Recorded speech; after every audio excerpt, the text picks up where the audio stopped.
So when this goes. Good morning, Cindy. Do you want to open this meeting? I can. Good morning. It's 8:30. We are here with Department of Director Services, and for our, it's not our last update of the year, but almost last update of the year. I can't remember if you show up next week too. Same with ours. Yeah. Good morning, Commissioners. Jim Anderson Cook, Deputy Director for Grant County Development Services, providing you with our weekly update. So last week, walked into an email that was quite a surprise. So I don't know if you recall, this year we applied to the Bureau of Reclamation for a Water Smart grant, and we're told that that we were not going to receive that grant. So again, we were very, very surprised to walk in this last week and be made aware that we in fact were one of 3 applicants in the state of Washington that did receive the grant as part of funding that was made available by the Biden administration last week. The unfortunate part about that is that we removed it's a matching grant, and we removed that funding from our budget. Which is why I have highlighted that reclamation must have sufficient evidence prior to the award of this $225,000 that those match fundings will be available. What was the match fund level? 50-50? 75,000. 75,000. So it was like a 20-80? Well, not quite. So on the back page, last page of this document is how the funding broke out. So we should have, had we anticipated that we were going to receive this grant, we would have included $75,000 in our budget, in our 2025 budget, but we removed those dollars, not anticipating that we were going to receive this grant. So, and this is for the water banking program. This is for the water banking program, that is correct. Yeah, so I'm trying to put us in an uncomfortable situation, because I know that we already dipped into the reserves by $4 million and are making some difficult decisions in and around staffing and all of that. But we don't need to make a decision today. I just wanted to make the board aware that we do need to make a decision here in the new year. There will be a call on Friday, January 17th. Well, there's a call on January 8th that I'll need to attend, and then we'll need to have a decision to them by January 17th on whether or not the board is interested in us entering this program, to which point we'll need to commit to a budget extension of $75,000.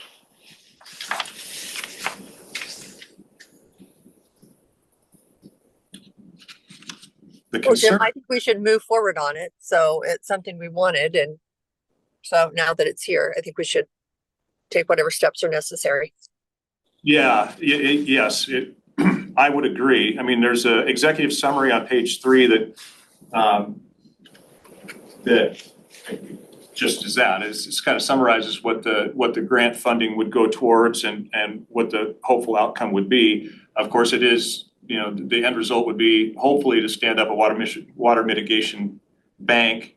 And obviously that would require a water right, which we did apply to Ecology 4. And this is for the Pasco Basin, the 50814 basin, which it's still under rulemaking. That the basin doesn't exist yet, so there's still, and that's due to take effect August, September of 2025. So we're definitely ahead of ourselves here. That's kind of what last I heard about the Pasco Basin and some of our Columbia River Caucus stuff was that they were, dawdling a little bit, or, it was a slow process. And, they just didn't sound like they were going to be very positive about who was going to get those water rights out of that. It was just kind of, but I really do agree with Commissioner Carter that we need to be available to grab a little bit if we can, as a mitigation program. Yeah, there was significant effort put into applying for this grant. So we were definitely disappointed to learn that we weren't going to receive it. And so I was really, really surprised, again, last week that Yeah, shocked, stunned, really. So way to throw the curveball at us, right? right.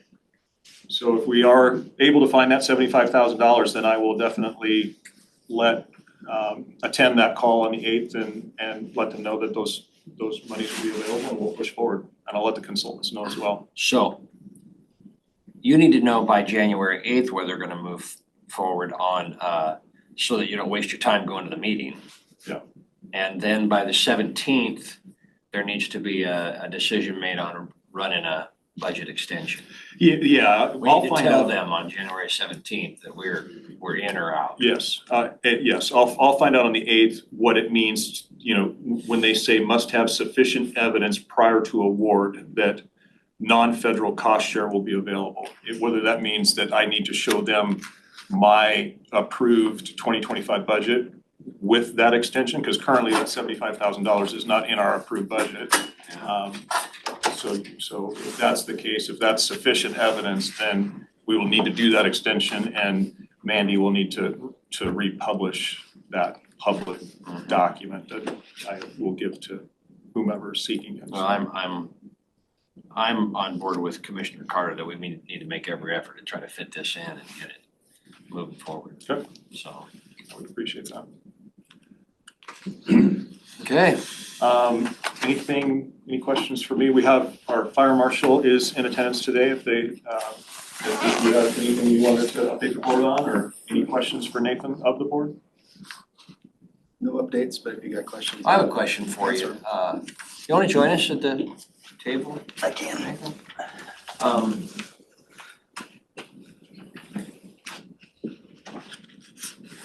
So out in McConaughey Flats, I think it was earlier this year or last year, there was a wildfire that took place.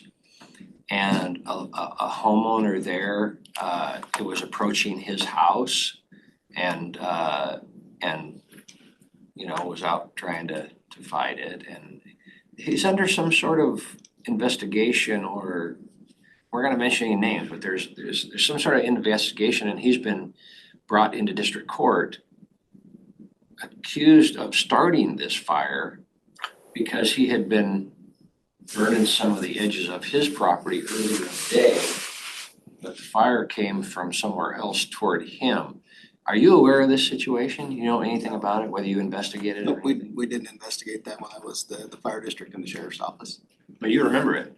I remember hearing about it, Yeah, I but I don't remember know any that. particulars. Yeah, it's ridiculous. Did you think it was kind of ridiculous that he was charged with something on that? I wouldn't know. Like I said, I Oh. haven't seen a file, haven't seen paperwork. Yeah. Okay, just wanted to catch up, see if the fire marshal knew anything about this one. Because I wanted to ask a few questions about, the prosecution when I meet with the prosecuting attorney's office, just to try not to breach any situation where a guy is in, he's actually in court, but he was more concerned about the process, not necessarily that he gets some fine or something. Right. The process is he just felt like it was something that should be looked at. So, but Kane, Yeah, no problem. let's begin, get one question out of the way Not a problem.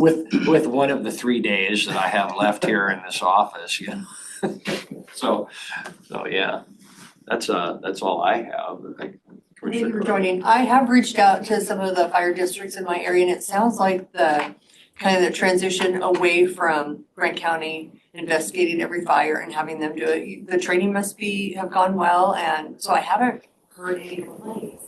And those that I've talked to, I just talked to somebody last week to see how it was going, which is just kind of random. Yeah, it's an ongoing process. There's a lot of Okay. moving parts on. Are there some that have been easier to transition over than others, or?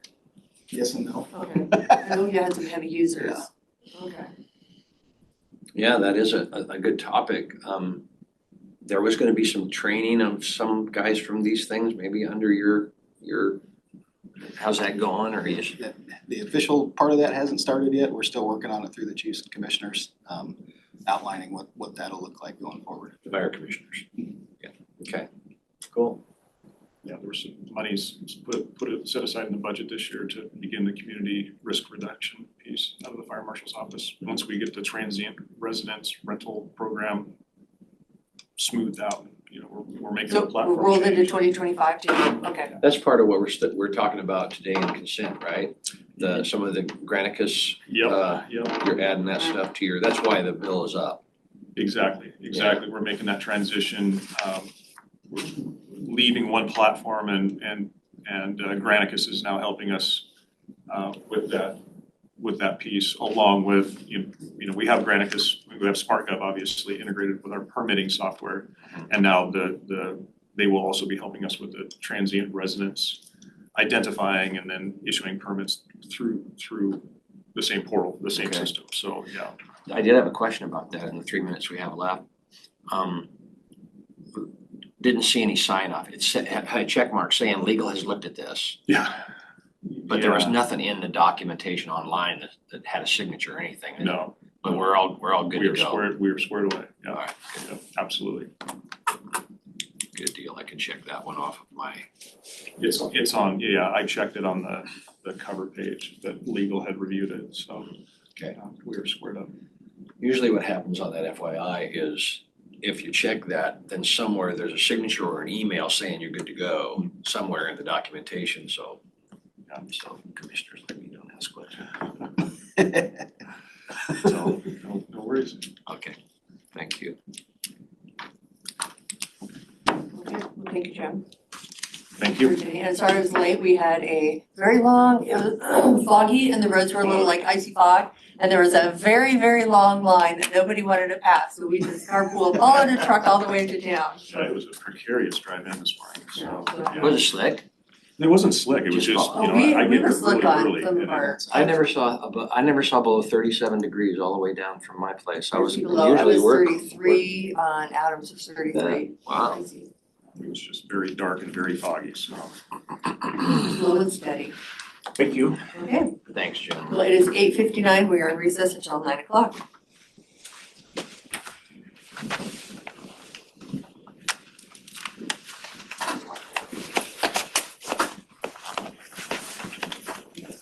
So festive, right?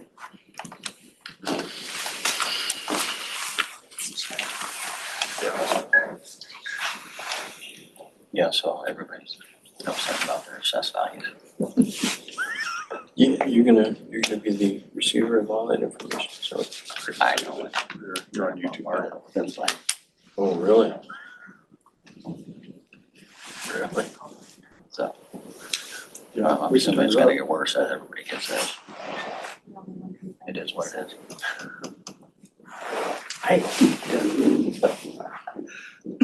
That's I guess the light. Yeah. Mine was fine. Actually, mine didn't change. Way back. Can you drop this off? Oh, Like, I don't know. I think it was done up there. Some of it was people that live on the lake. Oh, no, I started on Zoom upstairs. Oh, okay. All the power is upstairs, so I'm gonna run it from upstairs. Changes everything. But I'll be watching. All right. Well, good morning. It is 9 o'clock. We are here for the Commissioners Roundtable, miscellaneous discussion. Review of consent agenda items.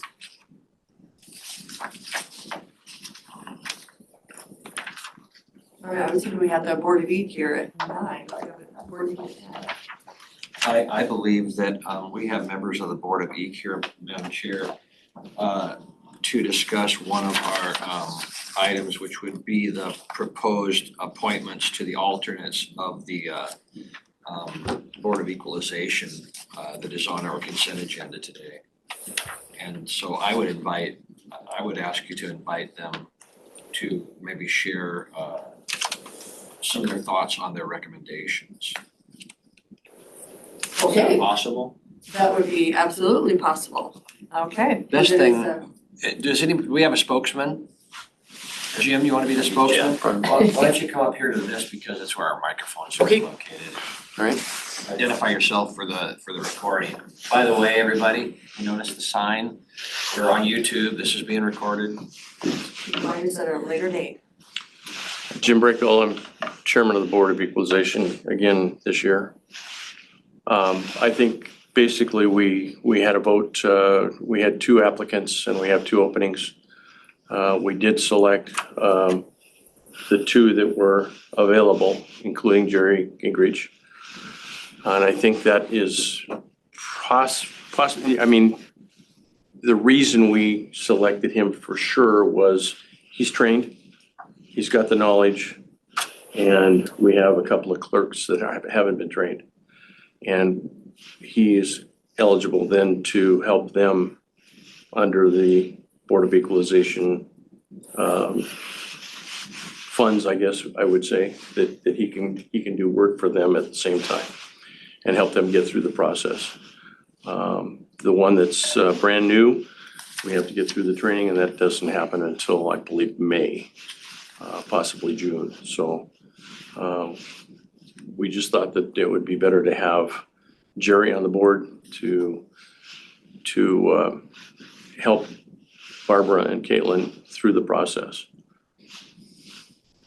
I didn't think we were having hearings, because I don't think Barb and Caitlin have attended the training.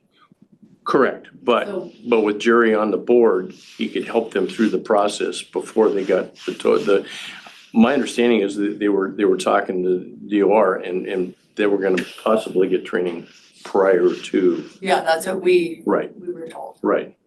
Okay. But it's still a process and questions and so on and so forth. And Jerry has the knowledge to be able to assist through that, including some of the questions that have come up here recently, so. So I'm assuming one of our Board of board members will be stepping down. Yeah, that's, yeah, and And we you're have, Moses Lake, are you Moses Lake? You Yeah. represent district I've already put in my letter of District resignation. 1? Yeah. Okay. right. Is Jerry in District 1? Yeah, who's here? I think both of them are in District 1. It's just, I believe that personally, I believe that it's gotta be somebody that's interested, somebody that wants to learn, somebody that wants to dedicate the time. I don't know about districts. I mean, I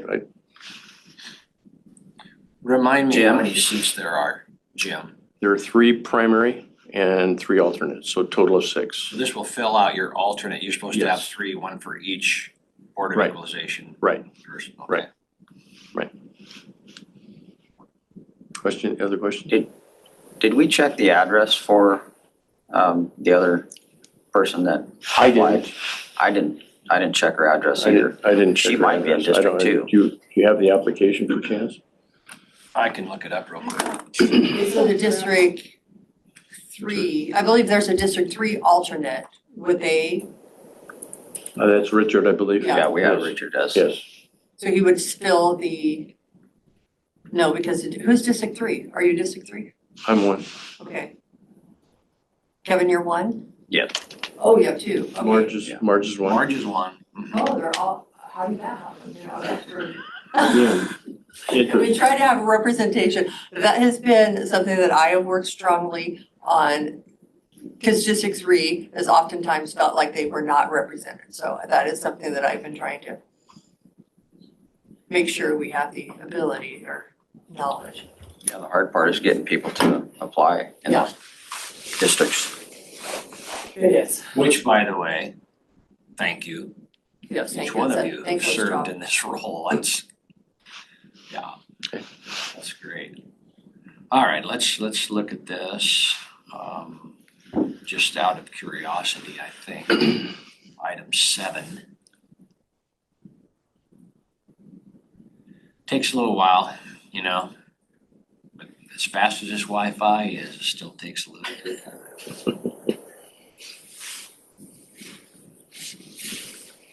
Okay.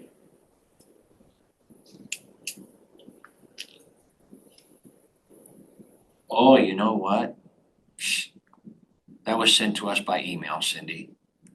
Remember Caitlin sent the board recommendations to us by email. Maybe Caitlin can look it up. I got it. You got it? Yeah. Okay, Rosa Decker, yes. her address is Moses Lake. That's what I was thinking, she was from Moses. She could be still in District Two. As close as we got, it's like, so I would assume it's District 2. But as you know, somebody like Kevin, is your address Moses Lake too? Yeah, but I would, since they did the redistricting, I was removed from District 2 and put in District 1, so, So you're 1 and 2 combined. yeah, I'm right at the cusp there. Okay, this says 14686 baseline, 0.5 road southeast, that would be District 2. She could be District 2, yes. Great. That would make sense. So we have an alternate in District 3, an alternate in District 2, alternate in District 1. Great. It's Correct. just that the mainstays are. I think all District 1. So are you guys proposing a replacement for Kevin come the new year already, or you haven't proposed a? Marge is the vice, and we did move Brandon. Brandon up That was to, last week, huh? yes. Yeah, where does he live? He's, Down the street from me. yeah, Down, yeah. Do you know if he's District 1 or 2? He's District 1. Oh, okay, there you go. But we're, both of us were from Moses Lake, so, I believe we would take care of District 2 as well. By the way, for those that are online, the voice you hear in the background is Commissioner-elect Kevin Burgess, who's a member of the Board of Equalization right now, so he'll be leaving that post to take a lower position here as a commissioner. any other questions or concerns? I just think it was the best move to get Jerry into a position that we could have him as a backup for the clerks. I mean, if nothing else, just if the questions came up and they didn't have the answer right off the bat, they could use Jerry. You talked with Jerry about that, he's willing to help them with that. and- Absolutely. Because for a while, we had him do Board of Ec under a part-time salary. Right. And I just wanted to make sure that he's willing to do this now, free gratis as an alternate. Right. Okay. He's Well, and I think we may want to just visit with our legal about that, because I don't know if a board member can, we just need to be careful so the lines are not blurred. If he's, I don't want to say dictating or training. I just want to make sure we're doing this correctly, where the clerk works for the board members. And we did talk to Ashley Palmer with the Department of Revenue, and she did say that it was okay to do it this way. Okay. Just toss Okay. that out there. Thank you. Yeah, because typically when we do something like this, we do try to run it through legal. Thanks, Caitlin, you're ahead of us there. She knows. I don't have any more questions about it, Jim. okay. All right. Thank you Thank for you. coming. You bet. Yes, thank you for coming, and thank you for serving. Okay, is there anything else for the roundtable discussion? Nobody in the room? I have a couple. Okay. Caitlin, I don't know if you can answer this. And maybe Kim, maybe Cindy, you can on number 4. It's a resolution about salaries and benefits and for non-represented. Maybe even our HR director can answer. Is this a standard procedure? Yes, it's standard because in order for them to get the COLA that we put in the budget, this just This is the way to do makes it. it happen. Okay, all right. And Commissioners, Tom Gaines and Susie Fody both have their hands raised. Susie, would you like to make a comment or you have a question?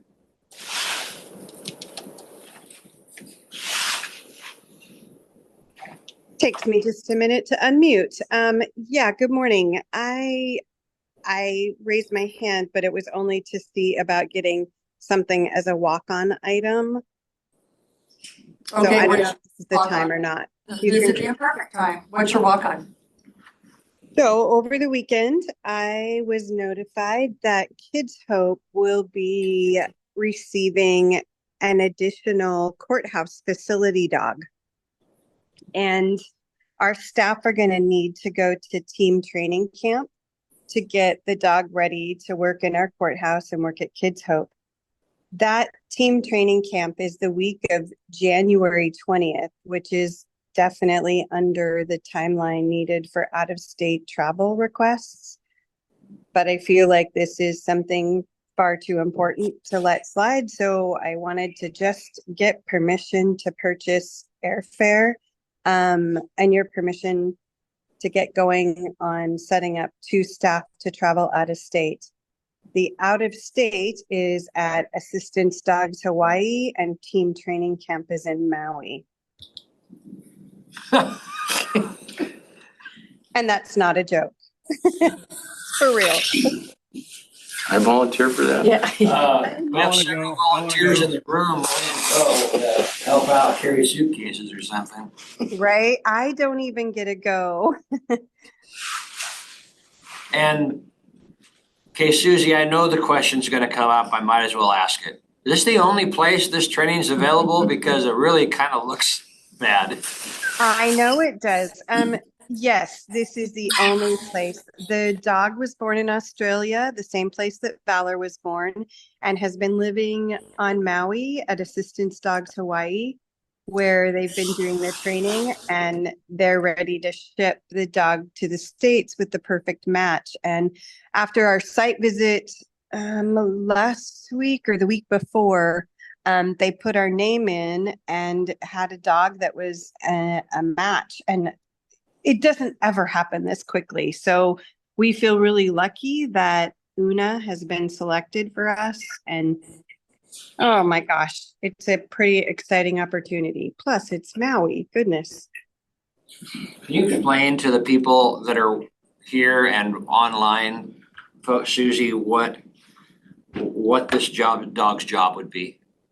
The dog's job would be to sit with kids while they are having a forensic interview, which would be collecting evidence for a child abuse or child sexual abuse or neglect case. And then because that dog would sit with the child during a forensic interview and develop a relationship, the dog would then go with the child when they have to testify in court, and the dog would actually sit up on the stand. And that's not something Valor does. That is something Valor does. It's exactly what Valor does. And this is a second dog because we are doing over 220 interviews a year, which is more than capacity for one dog. So having a second dog is recommended, along with a succession plan, since Valor is 6 and will be retiring probably in the next 4 years. But to have a second dog on board, trained and ready to go. Susie, you'll have all the paperwork over to us? As much as I can, as soon as I can. With 2 days as a holiday this week and the time difference at Maui, and I'm going to attempt to have everything ready for you to sign. And I'm on vacation next week. I would just like to be able to move forward with purchasing airfare because time is ticking. I don't want the flights to go up to an outrageous amount. And since you have grants that will cover this, so it's. Absolutely. I am okay with approving this, and if you could get it as a walk-on, just understanding the situation, I'm okay with that. Danny, are you? Well, what I hear, Susie, is you wouldn't be able to get the documentation to us by 1 o'clock today. So you're thinking next Tuesday to approve it? I will try to get you documentation by 1 o'clock today because my biggest request is permission to move forward with purchasing airfare today or tomorrow. I don't have a problem with that. I'll vote to approve as well. Okay, yeah, so you can move forward. Is Commissioner Jones online? We can ask him. Caitlin is. No, he is not. Okay. Do you know if he's coming in this morning? I do not know. I have tried reaching out. Okay, thank you. Okay, I'll have paperwork to you by 1 o'clock, or to Caitlin. Thank you. Okay. So Susie, you've got two of us, so hopefully, but that's all it takes, 2 out of the 3. Tom, you have your hand up? I do. So I didn't know if you had questions about anything on the consent, number one. And number two, a couple of items I wanted to bring up. I sent some terms and conditions to Rebecca to review. Typically, this isn't something we would do that with. This was for a credit application with Apple. This is by filling out this credit application, we can buy direct from Apple, which would help out technology services quite a bit. It makes it easier to buy Apple products direct from them instead of through a vendor. And it saves use on the county credit card. Typically, when we fill out credit applications with vendors, we don't send them to the BOCC. Department heads fill them out. It's fairly regular business, but it was a little bit different, a little bit out of the ordinary being Apple. And I sent the terms and conditions to Rebecca. I have an email from her saying that she's fine with the terms and conditions. My question to the board is, do you care if I go ahead and fill out this credit application? Whoever's going to sign it has to fill it out online. As soon as you hit, I accept the terms and conditions, whoever hits that has to be the one that's filling it out. So I don't have an issue doing that. I just wanted to make sure the board didn't have an issue with that. And that's my first topic. Okay, no, I don't think, we've never approved credit app, so I don't think we need to start. But thank you for reaching out to Rebecca to get that. The only thing, if you wanted to, is to send a letter and as a paper trail, and I can memorialize it. Sure. Okay. My second thing is, did Decorah get a chance to talk to the board about NeoGov and trying to go forward with NeoGov? Or is right here. I have not, Tom, Okay. had that opportunity. Okay. So this is my opinion on NeoGov. We all know the difficulty that Human Resources has had in implementing Tyler to perform our onboarding or any of the HR functions in order to recruit, onboard, retain employees, et cetera, et cetera. When we left NeoGov, it wasn't because we were mad or we had a contract dispute. It was because it didn't have all the bells and whistles and it didn't do all the things that we wanted it to do. And when we signed on with Civic Plus for our website integration, they had an HR program that Kirk had done a couple of demos with and was really happy with.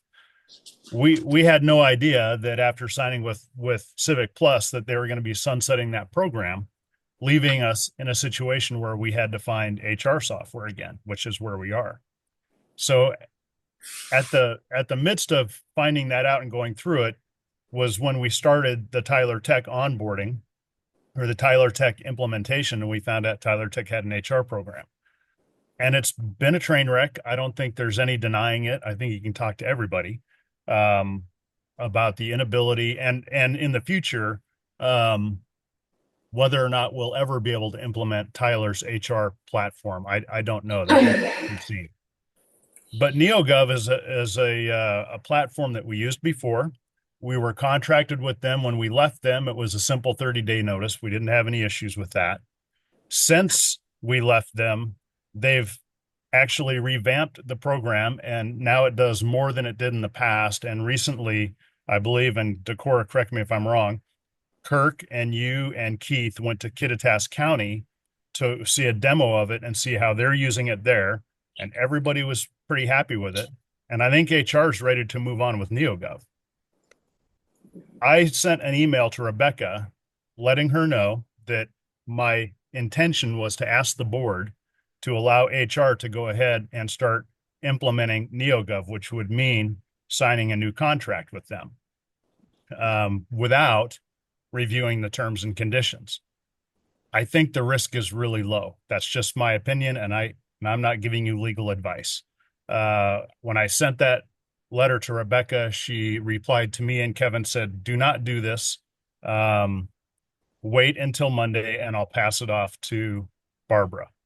And Barbara is here. Hello. Yeah, so my question to that would be, and Barb, I know you're just back, and I know you've probably got a full plate, but if that's something that we're going to insist that we do in this occasion, I would ask that it become your number one priority, because we cannot recruit, we cannot onboard people. I don't know if you're fully aware of the issues that HR is having right now. And I would call it, I mean, we're on the borderline of it being an emergent need. And that's why I'm bringing this up. If you decide that you don't want to go forward today, I can absolutely do that. I have a couple other things that are semi-urgent as well. But based on my understanding and getting caught up in emails, it sounds like that's going to take priority.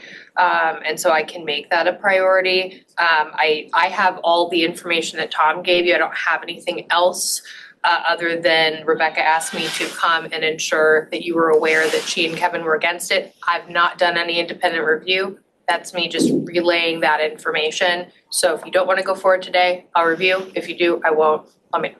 I just want to press the point of how critical it is, and would ask that you get with Decorah, as soon as you're done with this meeting, and see if it's something you can't review right away. I doubt it's a very lengthy terms and conditions, and I think they really need to move forward. And that's.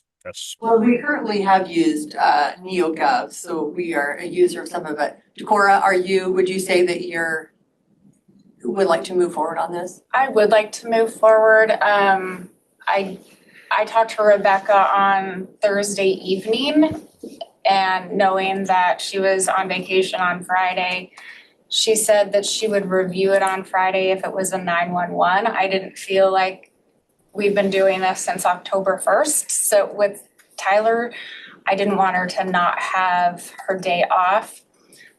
So if you have time to meet with me after, we can chat about it. But as quick as possible, but if the recommendation is for a review, I'm okay with that as well. We currently are platform, so we have new applicants that come in, they're not able to apply. Correct. Really in the system. So we have open positions, but not the ability for people to. Correct. We're not able to capture all the people who are wanting to apply because the application doesn't work. So we're having lots of continued struggles with that. They had a deadline. Tyler had a deadline of December 13th to have their system work, and that has not happened. Without corrective action. Yes. Yeah. Okay. I did also on Friday, I was going to watch a video from NeoGov, and it directed me to sign in, and my old login works.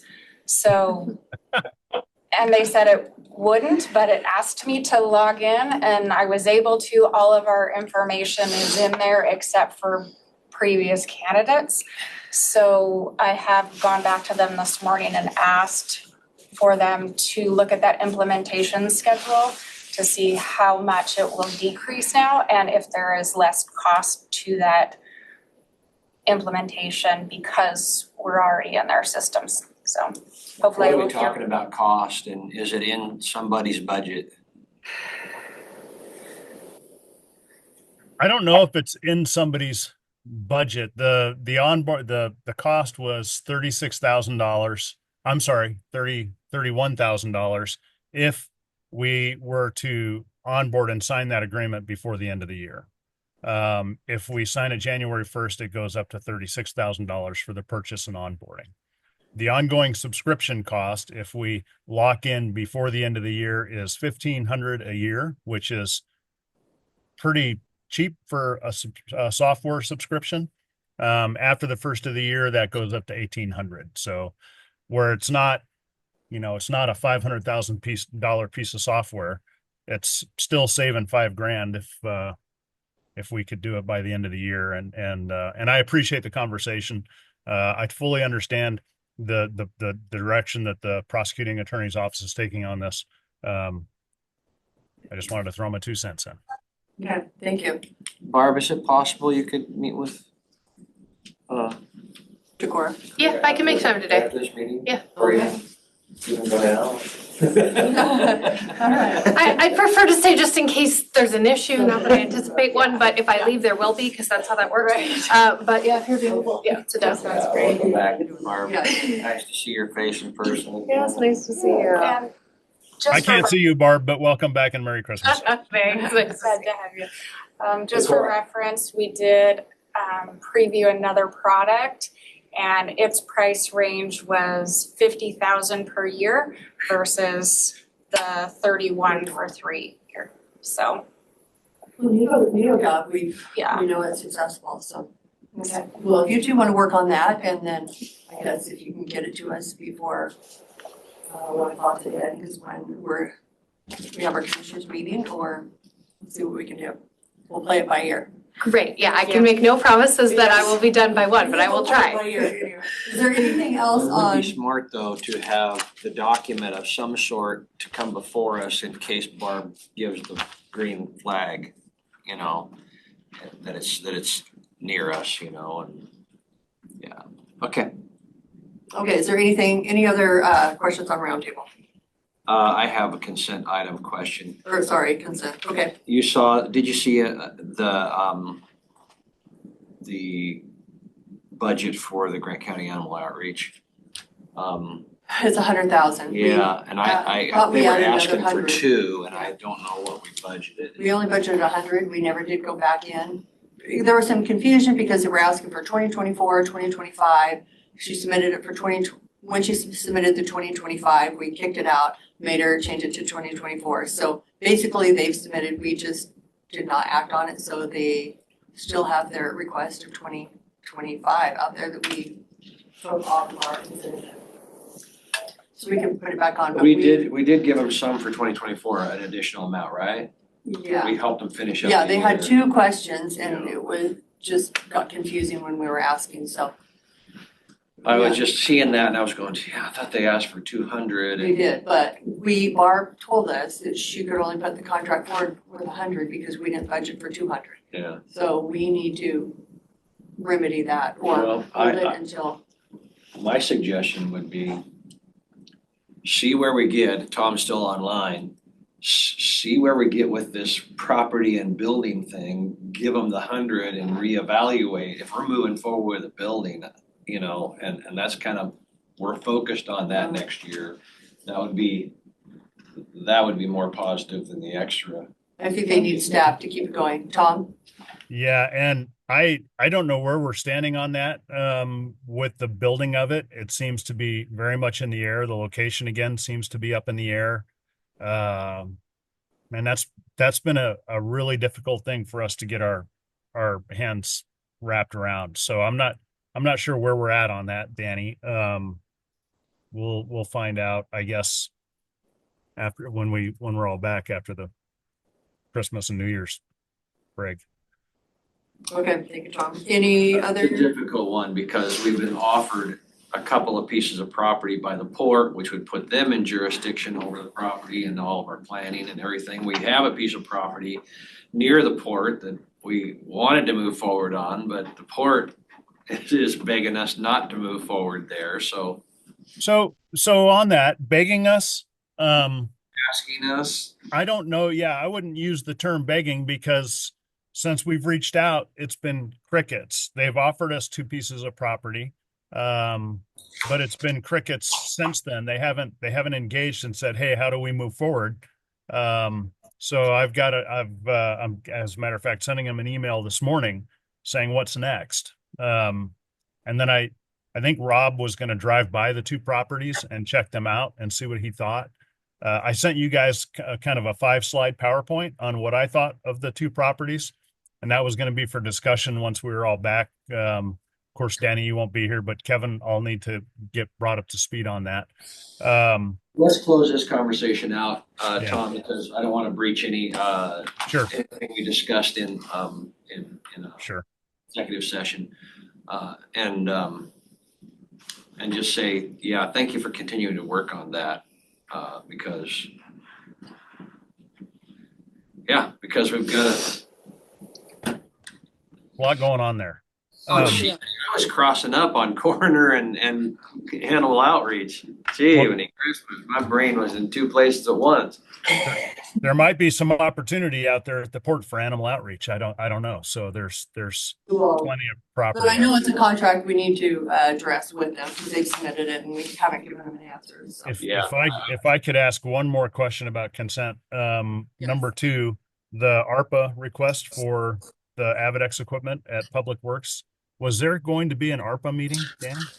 Yeah, we're having one today Okay. I think our calendar is, I have some, I think, on my calendar. at 11. Okay. All right. I'll make sure I'm in that. Yeah, I don't have it on this calendar, so it's on the other. Our calendar is a little messed up. Yeah, the blue Yep, one's not it's as on this accurate one. as this white Okay, piece of paper. 11 o'clock, Tom. Thank you. Okay, any other roundtable or consent agenda items? I see no questions. Caitlin, were you ever able to contact Commissioner Jones? I did. He said that he will be in later today, or he said he's on his way. Sorry. Oh, okay, thank you. On the Grant County Animal Outreach though, I'm in favor of moving that through with the recognition that they've asked us for more and we'll have to reevaluate. You guys will have to reevaluate. All right. Danny, you want to do a Commissioner District update? Sure. Last week was fairly busy. I attended the ribbon cutting at the new Cooley City Medical Clinic and Library. And that was on Tuesday morning. It was fun to see something finished that we had contributed to, not only helping with SIP, but also helping with some funding from ARPA. And they have a really nice facility there now in Cooley City. We're excited about that. Tuesday afternoon, both Rob and I got to be there for Judge Clarson's swearing in as Superior Court Judge. Ceremony was held over in Superior Court Room number 1. On Wednesday morning, attended the Skill Source Forum of County Commissioners. I appreciate the work of Skill Source. It's a 5-county work that they're doing, and we have a Skill Source office here in Moses Lake that does good stuff to help people either change occupations or move into the workforce. Want to say a thank you for Wednesday afternoon's farewell party that everybody put on here. It was very, very nice. My wife and I and my daughter and her kids, her family were able to be here, and everybody that came really appreciate the kindness of everybody in that event. Thursday afternoon, I attended a long meeting with there was the final meeting of the Clean Energy Property Tax Initiative. The acronym SEPT is an initiative started by Washington State Association of Counties. Understanding that when clean energy projects come into a county or a community, the actual, whether it's a tower for a windmill or whether it's the stuff that comes in and is placed on a solar field, that those things are taxed as a property tax, personal property tax.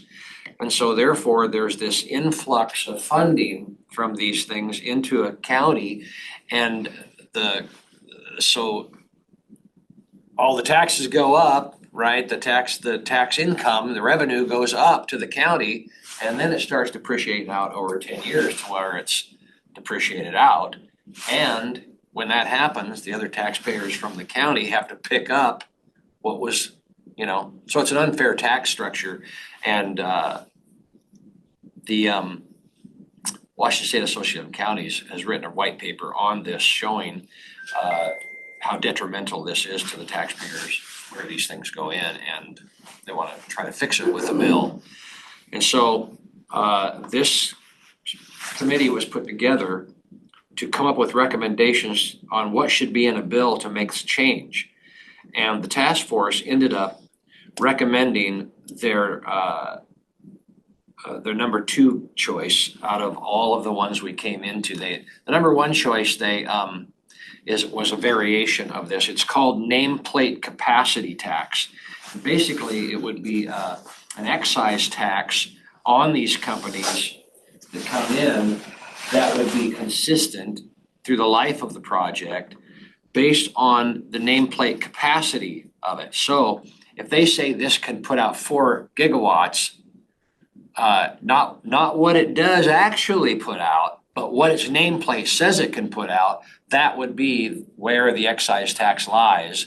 And the state would then tax the entity, and then it would be distributed as it would be any other taxes that the state takes in based on junior taxing districts, and the counties would have a consistent income revenue from these, and it wouldn't depreciate out over those 10 years.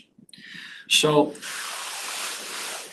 I don't know if it'll get wings, but I'll tell you what, the industry members who were attending the sessions voiced their support for this because it would be consistent and it would be, understand they'd be able to budget for it and that kind of thing. So as much as I'm not a fan of these dirty, clean energy projects, I think this is the fairest way, if we're gonna have them, that this can be handled as far as the taxpayers go. So that's what the committee recommended to WASAC. It'll go before the Legislative Steering Committee. It was a lot of work and a lot of time in these meetings with a lot of people from around the nation coming in. We talked to people from Iowa, Nebraska, various states, New York, across the nation as to what they were doing to deal with these issues. And this is what we eventually came up with. The other one was a variable kind of a nameplate capacity tax where the Department of Commerce would determine how much that might need to go up to stay with inflation on the CPI or whatever. They wouldn't give the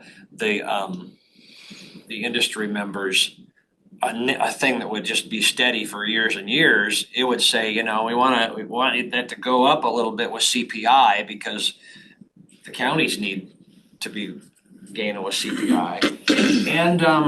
And also, if a current project re-energizes, or changes out panels or redoes their windmill, those would be grandfathered in until they were doing some of that, and then what they did to update, that would go onto the rolls as well with this other one. And so there's probably gonna be some sort of a mixture of those two when the bill finally comes out and is presented, but you gotta get sponsors. You gotta find the legislators that will sponsor a bill like that. So anyway, that's the SEPTI report, and I'm done with that. And it's nice to be finished with those long meetings. Thank you, Danny. Just get some, in my district, getting some comments about the property tax increase that property notices were just sent out. Had our GTA meeting this week. Things are running well with GTA, more ridership out there, so that's good. I need to get back on the bus and start riding the bus to and from work. That's about it. Nothing too crazy in District 3. It's just foggy and the roads are slick. But thank you, Public Works, for putting the de-icer, de-slicer on. So it's, some of our roads are working much better. And I think, Caitlin, if we run into TS, my computer system is not working down here. So need to run them down here before my next meeting. Anyway, that is the update that I have. Is there anything else? You mentioned the property tax statements that went out. Yep. Have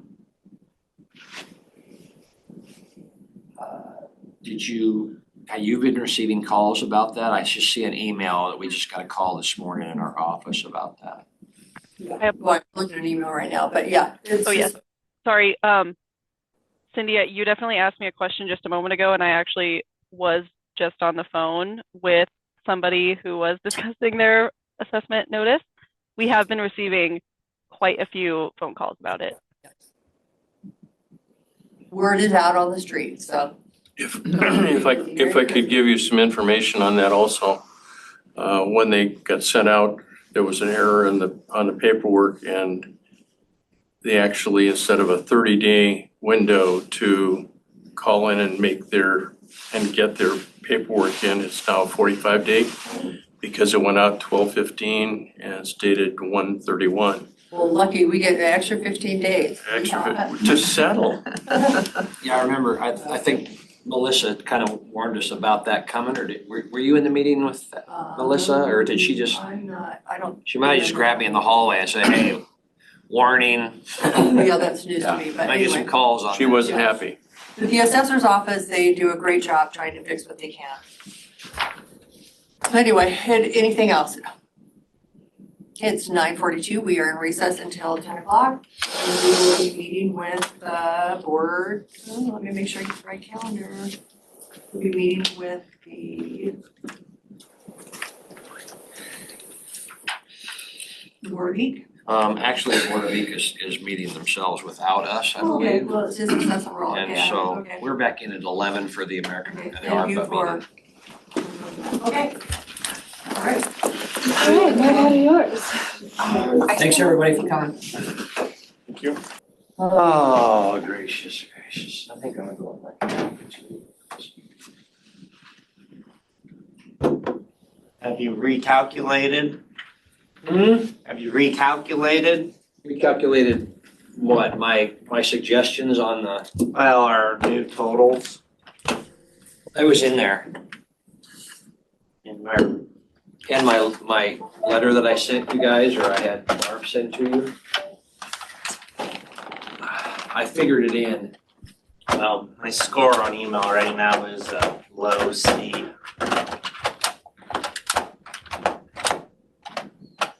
They came down to fix that, but you weren't here. 3301. That'll do it. Nice. Let's click in. We'll see if it works. I'll continue just using my cell phone because that seems to be the only thing that works down here in my life.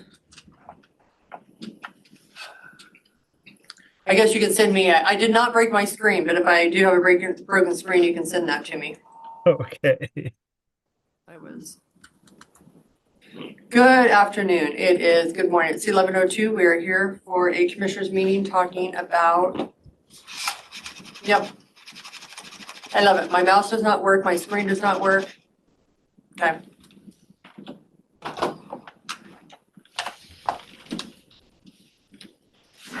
Go ahead. I'm going to be discussing with this.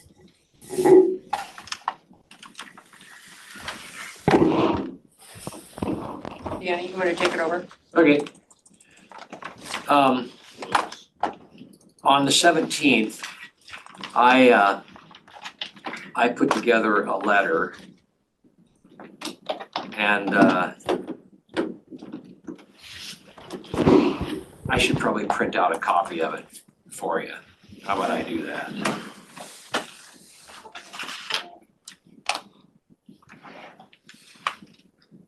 We'll just print out on this printer down here.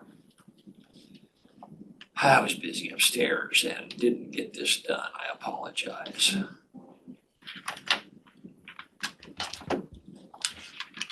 Well, you don't need to come back next year then, okay, Danny? Is that my punishment? I could send it to you. Are you home? I am.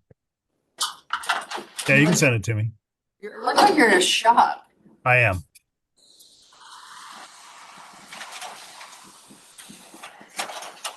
Getting ready to go sledding. Caitlin, do we have any other callers? Sorry, I had mic problems. Yes, you have two call-in users. One of them is Carrie, who's online just so she's available if you have any questions. Annie, did you print those or you want me to print I those? just did. Okay. Oh, I sent you a copy, Tom. Okay. I got my certificate, Tom. I'm a high performance master. Congratulations. I don't feel like a high performance master. My mouse and my keyboard will not work. I'm getting frustrated. GCTS is aware of it. I'm online chatting with them on Teams right now, and Keith is observing, and Evan is aware. So I'm hoping that they're going to show up in a couple minutes. It's fine. I have a cell phone that's Okay. handy. This 1 million include Moses Lake?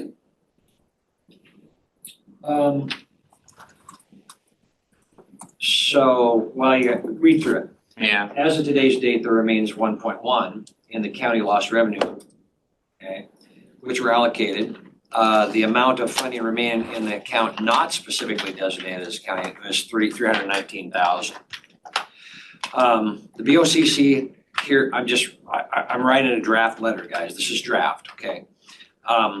Has determined to allocate or designate for use the total of 1.1, which is all of the remaining county lost revenue funds to be utilized in the construction and or furnishing of a new facility to house the offices of the Grant County Coroner.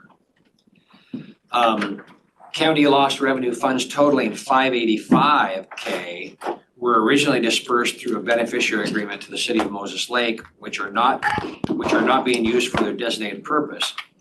If those funds are reimbursed to Grant County, then the BOCC hereby has agreed the returned amount will also be designated for use on the aforementioned facility for the Grant County Coroner. I'm good with that, but what is this letter for? This is for us to sign at the end of the year here, designating where the ARPA funds are all going. Can you just, can you leave out the if? Yeah. And designate the funds instead? I'm just worried that if they're not designated, Well, you could say this. See, this is what Rebecca said to do if we don't have the check in our hands. Gotcha. She said do an if then.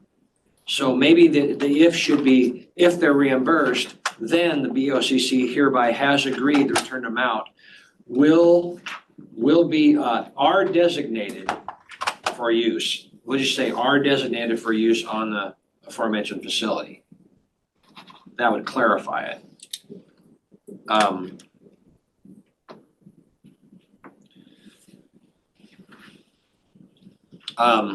Then I took the 319 from the account not specifically designated as county lost revenue, and I designated, this is just a draft, don't go crazy on me, but I didn't solicit any of this stuff. 91,000 on Tom's request on the Abidex. 151 Cooley City Fire, I think this is Corinne, both these are Corinne. She went out and said, hey, I think there might be some available. We never gave any funds to the Cooley City Volunteer Fire Department because they're not a fire district, but they were looking for defibrillators, auto pulse, and AEDs. And the Senior Citizen Center there wanted 25 for building repairs, flooring, and handicap ramp. Gosh, And then I'm suggesting taking 40 grand to the 8 senior centers. That'll be 5,000 each for their nutrition programs, 6,000 to the Royal City Food Bank for nutrition programs, and the remainder, 6,044 to the Community Services of Moses Lake for their nutrition program. Are these requests that came in after we reviewed or? No, I'm pulling up from things we've given to before, and it was a couple of years ago, so I'm just thinking, well, they could probably use a little bit more for their thing. Now, some of the ors are obviously things that were left on our list, right? That ice arena thing, the underground tank removal, public works lost revenue, maybe fire districts, district court for community court costs, maybe some more funding for Renew for uninsured services, or maybe the Drumheller connection. Though I think the Drumheller connection would have to come out of the coroner funds that we're talking about, because that would be county. So. But if it's Avidex, isn't that county? It is, but I think because it would be for education, you know what I mean? Communicating, if remote access was ever necessary again. You know what I'm saying? Yeah. That's how all the other Avidex got done, was based on COVID. And so that was my thought, that we could put it down in the other area because we could come up with a reason based on the ARPA regulations to do it. I'm not opposed to put it up there, I just didn't want to take much money away from the coroner office. Wouldn't the road be for the, Heller? yeah, would that be, That would be up under the, seems more like for the public than for the county. Avadex and these other ones feel more like, yeah, but there's no real avenue for building a road out of the funding regulations for ARPA. It could take it out of the lost revenue for the county, but I couldn't find it. I really couldn't grab how you would justify it. we had another request from Boys and Girls Yeah, well, I'm Club looking at too. it right now, 15,000. Just a minute.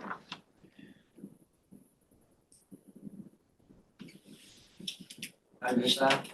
We have another request from Boys Oh, and Girls 16. Club. Received on the 16th.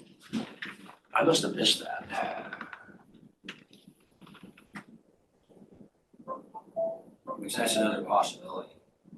You know, that's true. Were they it was for transportation? Yeah. I missed it or forgot it. They will be charging us an additional $100 per day to transport students from Columbia and Frontier Middle Schools to Vanguard Academy. $18,000 for the school year, in addition to the $15,000 we already paid them. What's her name? Kim, Kim Poe.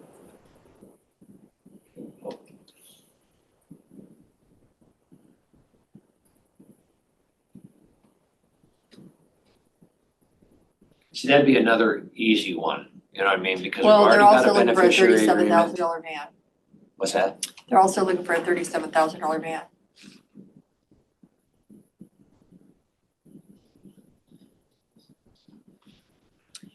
So what's the she's grand asking for total of their quote? 18,000 for the transportation in addition to the 15,000 and 37,903, so 38,018. So what's the grand total there? 56. So it's 18 plus 37,903. Well, I just rounded up to 38, so 56,000, if I added correctly. 56K.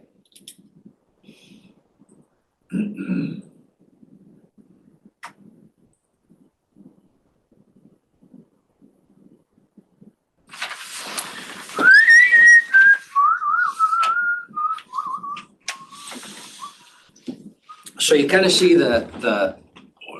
you kind of see this stuff up above here totals 319,770.44.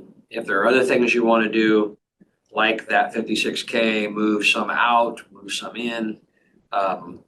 So the Cooley City Fire Department, we only did county fire departments, Right, correct? they're a municipal. So should we be doing, if we're doing one, should we do the other city fire departments? I don't think so. Is that the only city? We have Moses Lake, Moses Lake is Cooley funded. City. We had some issue with Mattawa moving. I don't know if Mattawa is. Quincy, is Quincy in the city? Quincy's probably funded too. I don't think of all that. They would have needed to put in a request, right? Did Cooley City put in a request? Yeah. Okay. But we would not fund them that amount of money anyways. We did the 100, I We think, did. for everybody. If we did 100 for them, that would leave us 51 to put elsewhere and other things like, for instance, the Boys and Girls Club and whatever. I just kind of promised you guys I'd give you maybe a possibility letter, and we really are up against a thing where next Tuesday is the last day we can put this Yeah, I letter think the Moses forward. Lake ice rink, I thought they got. I think had that's something- done. They already fixed it. Cool. Would community courts count for not county? Yeah, it would, I think, because dealing with drug abuse and. See, I would, I think they're a county service. I think they're gonna be county. It's kind of, I realize the most common way to go, Cindy, would be county. Mhm. I'm just saying that it could come under Oh, okay. ARPA regulations because of its Not dealing with the uptick in, and motor vehicle fuel tax? that would be county. I don't see any other way around that one. Okay. And the Well, Drumheller connection, I don't see anything else that I can. thought Public Works, so we've got a surge in revenue for others, but that was still because of that was down. No, none of these, well, What about- Drumheller, we they had did talked ask about for some some- ARPA funds for Drumheller. And they asked for motor vehicle, but district court, she just came to me, you know, I happened to be talking about, oh yeah, I gotta go finish up ARPA, and she goes, oh man, we could always use some, you know, that was just some thrown to me that day, like last week. It was, gosh, I forget the name. Did Joey ever get his application in for Joey. the sheriff, or it's not Narcan, because we have to pay for Narcan now, we don't get to, we have to, Grant County has to pay for it. Everybody else, the health district can give it out for free, but we have to pay for it. I don't think it's Narcan, I can't remember the name of it, but they can give it to them every 30 days and it kind of stops the Cravings. cravings. And I think after about 28 days, it starts wearing off. And it was like $600 or $800 an injection. For Narcan? No, it's not Narcan, it's something else that they can, I believe it's a shot, and even those, when they leave the jail or right before they leave, they've asked for this, and some will come back and ask for it, because it keeps their life normal. So I thought Joey was gonna ask for, because it's pretty pricey. Ask for funding on that. Ask of our county budget or ask from ARPA? I don't think it's in our county budget, I thought he was gonna send a letter, I thought it was for ARPA, we had a discussion. Maybe it was a different account that I'm just trying to think back, it was a couple months ago. That's the first I've heard of that. Yeah, no, it's a pretty incredible, I guess, gateway to, for success for those that are dependent on drugs.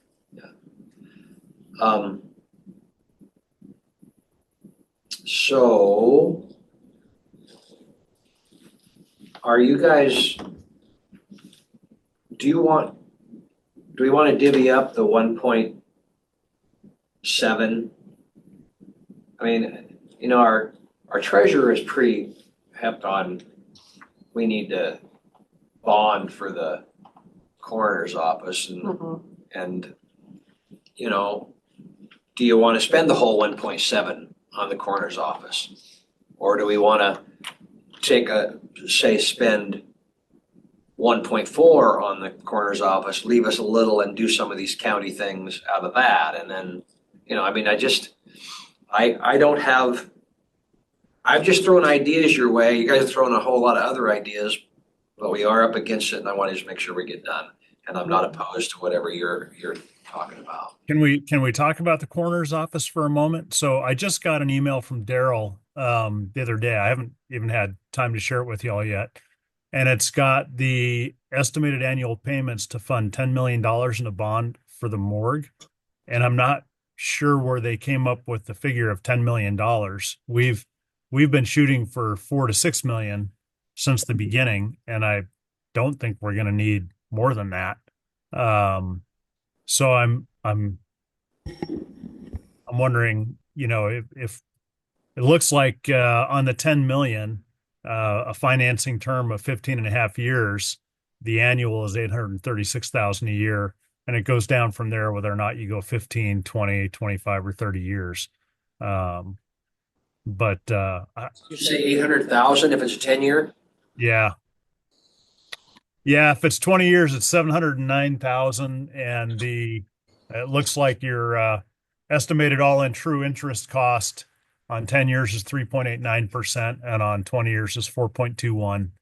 And it goes up from there, 4.4 and 4.6%. But I don't think you want to bond $10 million out over 30 years. So I guess I'm questioning if we either have to use ARPA funds at all for the morgue if we're going to do this, or if we do want to use those funds and reduce this bond amount so that we're not paying on that for the next 15 or 20 years. Well, some of the equipment that Craig is putting into the morgue, it's all used equipment. And like the x-ray machine and some of that, I feel like we may be under budgeted for some of the equipment, because he said it is used, it's not new. Yeah, and that's why I put construction and or furnishing of a new facility. Okay. Because I thought maybe maybe the considerable amount of this might go toward the furnishings and or the equipment. I used furnishings, maybe it's construction and or equipping of a new facility.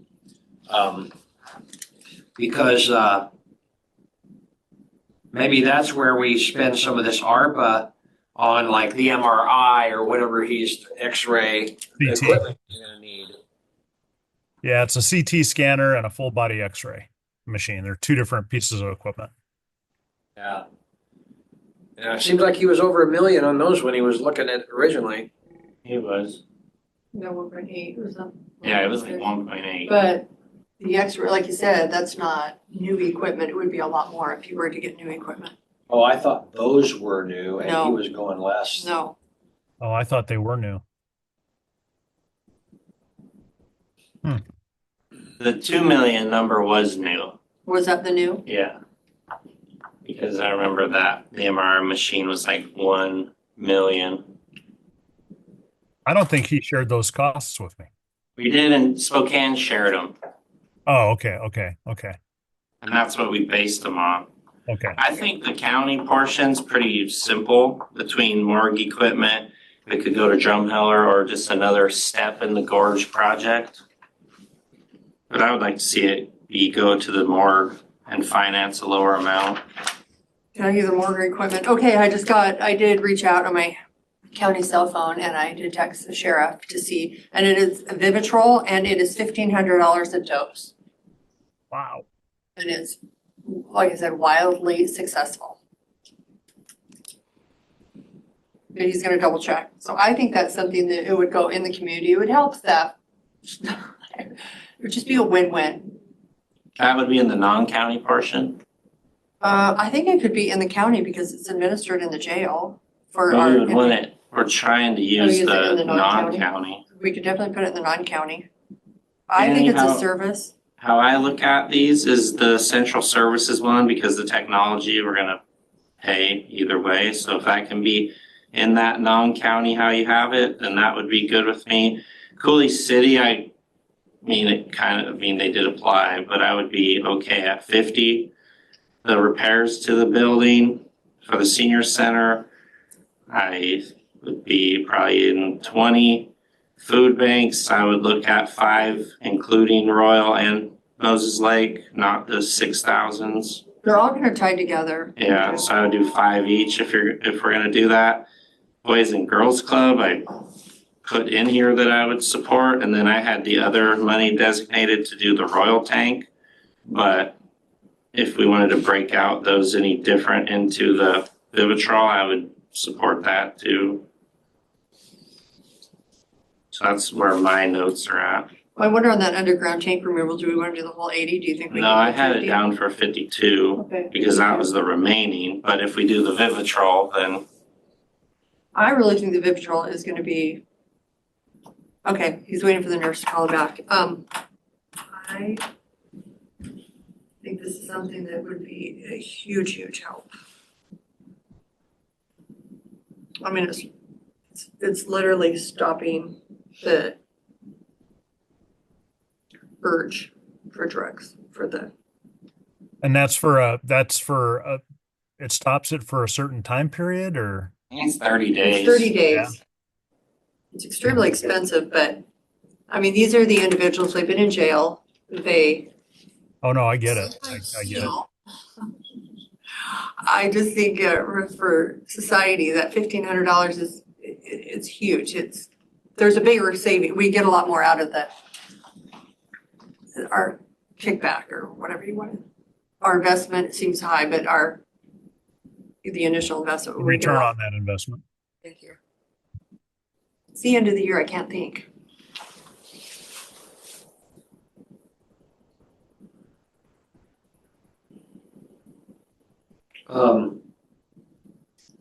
So let me throw something out to you. Rob, you threw some figures my way. You said 91 for the central services, 50 for the volunteer fire department, 20 for the senior citizens, 5 each for the senior centers, nutrition, 5 for Royal City Food Bank, 5 for community services of Moses Lake, and that totals 231. Yeah, then I had Boys and Girls Club in the tank, but if we're gonna look at doing the Vivitrol and that qualifies for now in county, then I mean, I would reconsider probably the building repairs one completely and treat them equal to the other 8. Well, they'd be included in that. What building? The Oh, the- $25,000 repair, The Cooley City Senior. yeah. Well, if you put the boys and girls clubs in there with what I named, then it's 287. That means you've got at least $20,000. 20, 7, 30. You got at least $30-some thousand to go toward the Vivitrol. Which I get you're helping 30 people, but not quite 30. Maybe that's all you need, but But we could look at, we don't need to fund a fire department if we're gonna fund a program like that. We could change it all up. This was just kind of going off of your list, how to kind of hit some of everyone that has, because we've already given to the senior centers, correct? yeah. Okay, so we've already done that. We've given to the nutrition programs, the food banks. Yeah, and they're not asking. I just saw an easy route there because we already have the beneficiary agreements and we can just do them again and add some money. I just found some ways to spend $319, from what we had already done. Are you saying maybe not do the 8 senior centers nutrition, not do any of the nutrition programs and instead do the Vivitrol? I mean, I think it's just a huge, Yeah, I guess we'd need to know shelf life of Vivitrol too.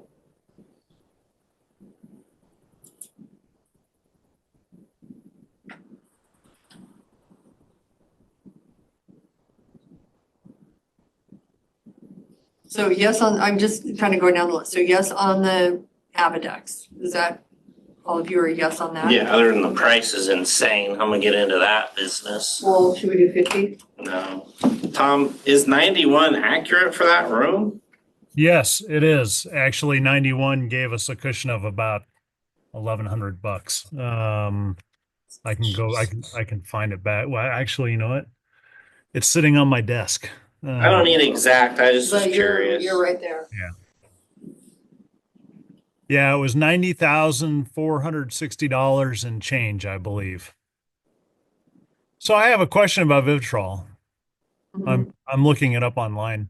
So it's interesting. I mean, I'm not being for or against anything here. Drug that's administered by a healthcare professional once monthly by way of injection can be given by a physician, nurse practitioner, physician's assistant, or a pharmacist, as long as they're licensed to prescribe medications. So Just a very quick read on the internet, people who take this are 10 times more likely not to relapse, right? But as long as they stay on it. They use this for alcoholism too. It blocks the receptors in the brain. Um, interesting. So they need it not just when they leave the jail, but they need it 30 days later too. And apparently Joey said that they will come back asking for this injection. And I think if they're still in the system somehow, then they're able to administer the injection. So this is going to be, you know what? We should be a separate meeting. I was going to get off topic. I was going to say, how do we set up some kind of a program where they leave the jail, they get that shot. And then 30 days later, they're doing some kind of a check-in with Renew or something. And they get their next shot. Well, typically, maybe Renew could do it, but typically when they do leave for a drug or alcohol charge, they are in the system for, I think they have a probation officer. Something like that, yeah. Yeah, they don't just kick them out and go, okay, well, good luck, we hope we never see you again.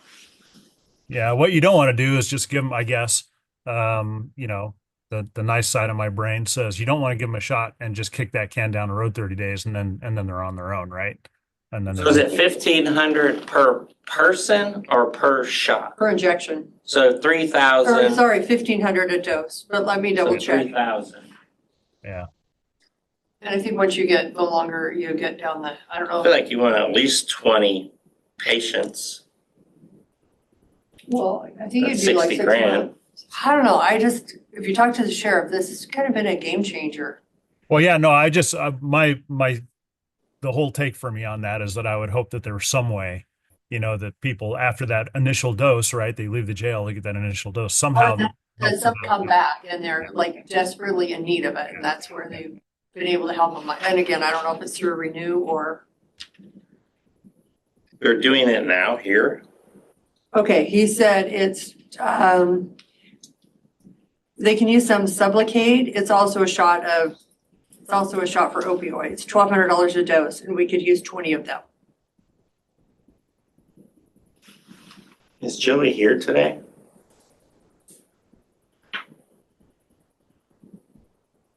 So that's $24,000, obviously. I think we should be probably more than, I really would like to promote it, and if it's there, maybe they'll use it. I would put a bank there, right? Put $40,000, So, I'd probably put a couple $100,000. well, you know what I mean, though.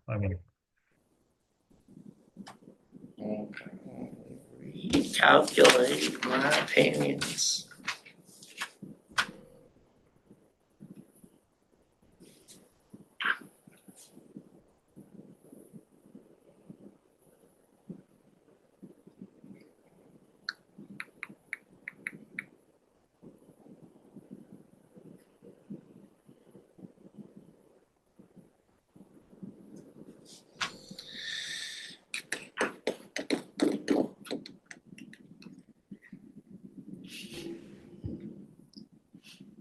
Is Joey asking for 20 people on one drug plus other drugs, or just any? He just said, we could use 20 of them. Just 20 of the Vivitrol for 2 doses, would be 60,000. The Sublocade is 1,200 instead of 1,500. And maybe if you buy more, you'll get a little bit better deal. I don't know. Maybe there's a grant out there. Maybe we can buy it in Mexico for 1/4 price. Maybe it's $10 there.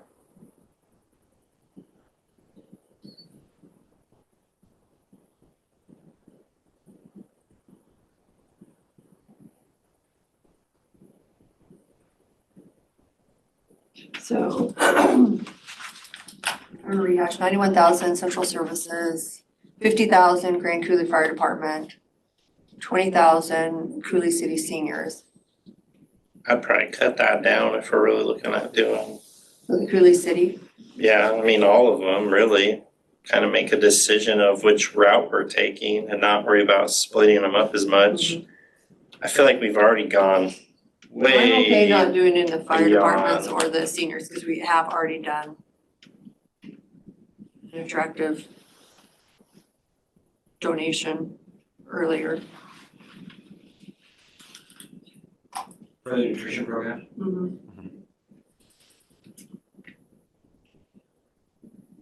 Well, I hear you guys saying yes to Vivitrol at 60 grand, yes to the Boys and Girls Club at 56, and yes to the Avadex at 91. That totals 207,000. And we need 319. So I would just do the Vivitrol. I think 56,000, there's gotta be more than 20 injections that are needed. Oh, I would. okay, I said I'd like to put in at least 150 to 200K in for this. That's what I shot the sheriff, and he says, sounds great to me, thank you so much. I know the staff will be ecstatic. So I would like to use the bulk of what's left. Avadex, Boys and Girls Club, and Vivitrol, or whatever that other one was, Supplicate.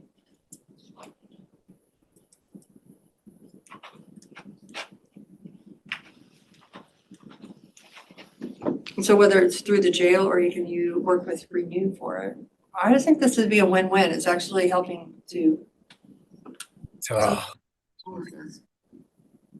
Tom, did you have a question? No, I'm gonna zip it. I'm texting back and forth with somebody. Is it over the budget? I mean, over our, Yeah, but that's all right. I'm just gonna zip it. no, I want to hear it, Tom. Well, I'm on vacation and I'm here because this is important stuff, right? And I texted Joey and asked him to log in. He's like, well, do you want me to have somebody else come over? I'm off today. Well, you're the one asking for the money. Sorry. Okay, I don't think he knew he was asking for this. I just kind of threw it out. Okay, all right. I could be wrong. That's why I didn't want to. Okay, no, I reached out to ask him. He did not ask. I just Okay. thought we had a discussion a couple months ago, whether it was in the budget or. I gotcha. I'm overreacting. So let me make another proposal to you guys. Tom, you better count this as working today because you've been on like most of the morning. It's all right. Here's my proposal. We cover the 91, cover the Boys and Girls Club, we cover the Vivitrol at 100,000. That totals 247, leaving 72,770. And I would like to do the 20 for the senior center in Cooley and the 52,770 for the fire department.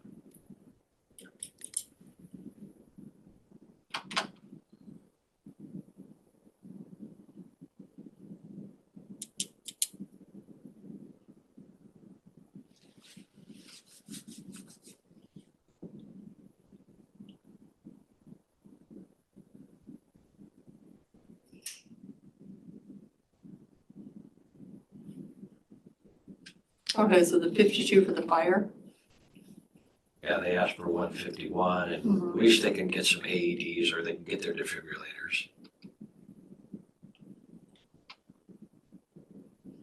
The senior citizens, they can't get all their repairs done, but they can get a significant amount. They got a leaking door and whatever. They got water coming in. Okay, so 50.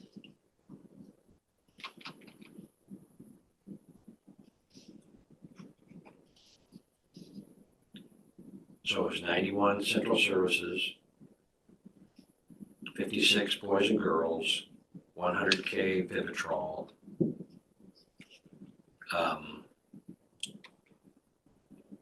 20K for Cooley City Senior Center, 52,770 for the volunteer fire department, which,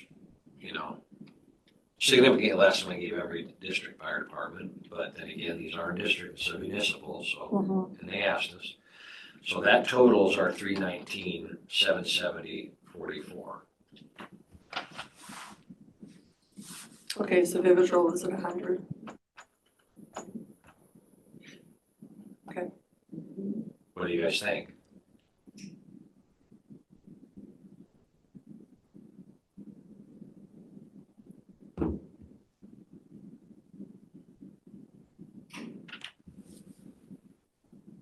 big is our senior center? I mean, like how many seniors do they help? Well, yeah, I'm just for some flooring and repairs and a ramp. What they'll probably do is they'll probably do the ADA access in the doorway to get the water out. Probably won't replace any flooring. Or buy cheaper flooring.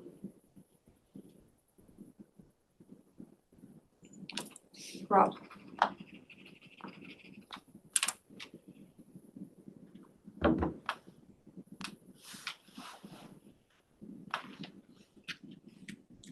How much is a defibrillator? I can show you the bill. Yeah, will you do that? What's that? Will you send that? That'll help me.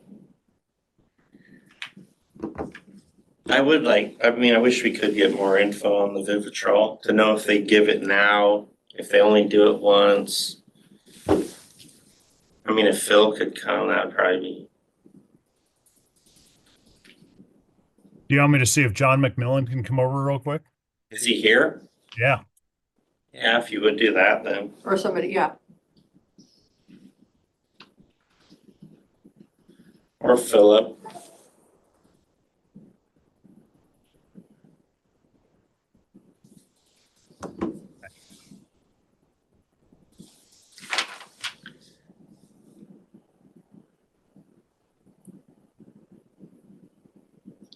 I just believe we've been so generous community-wise already compared to any other municipality that's received ARPA.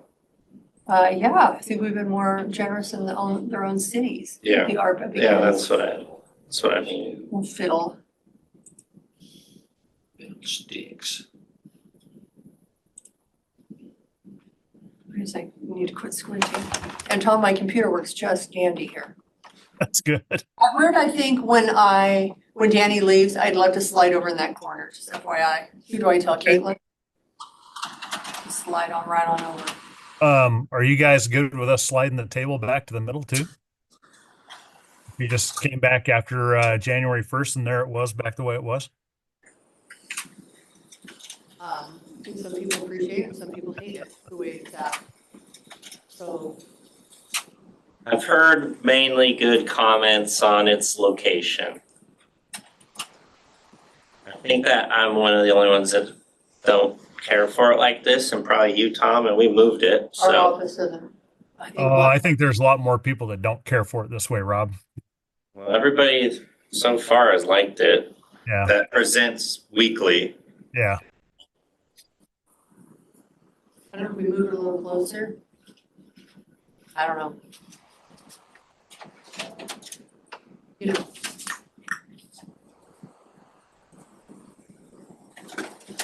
I didn't get a response from Joey, so I'll try texting John directly. Probably skiing or something. He's on vacation. Tom, why aren't you skiing or going on sleigh rides or doing something fun? Because as soon as I hang up here, I'll have my golf simulator back in action. And I didn't know you had one in your shop. I do.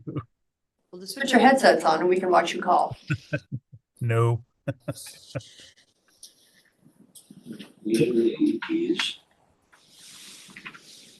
Yes, and GCTS chimes in and says the table is very horrible for camera angles in its current location.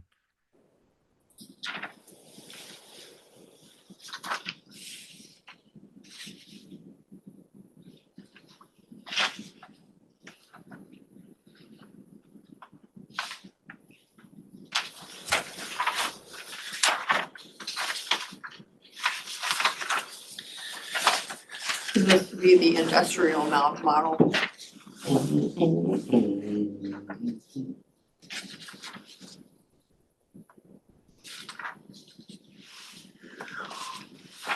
You know, and last year after we talked about AEDs, I went and ordered myself one. So, yeah, well, it's a life-saving device. Joey's going to join us, I think.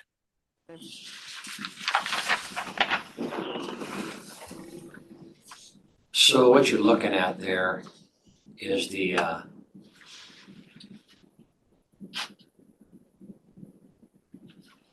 This is 3 AEDs. And their request was I think Joe Creed's on. Okay. Sheriff? Oh, Sheriff is on. Are you? Yep, I'm here. Yep. Sorry to bother you. And no, that's fine. That's okay.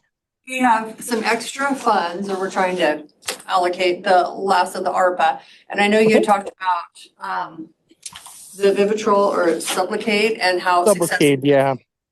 Okay. So Vivitrol and Sublocade are a little bit different. Of course, this is my non-medical experience talking. So Vivitrol, what that is a straight up blocker. Okay.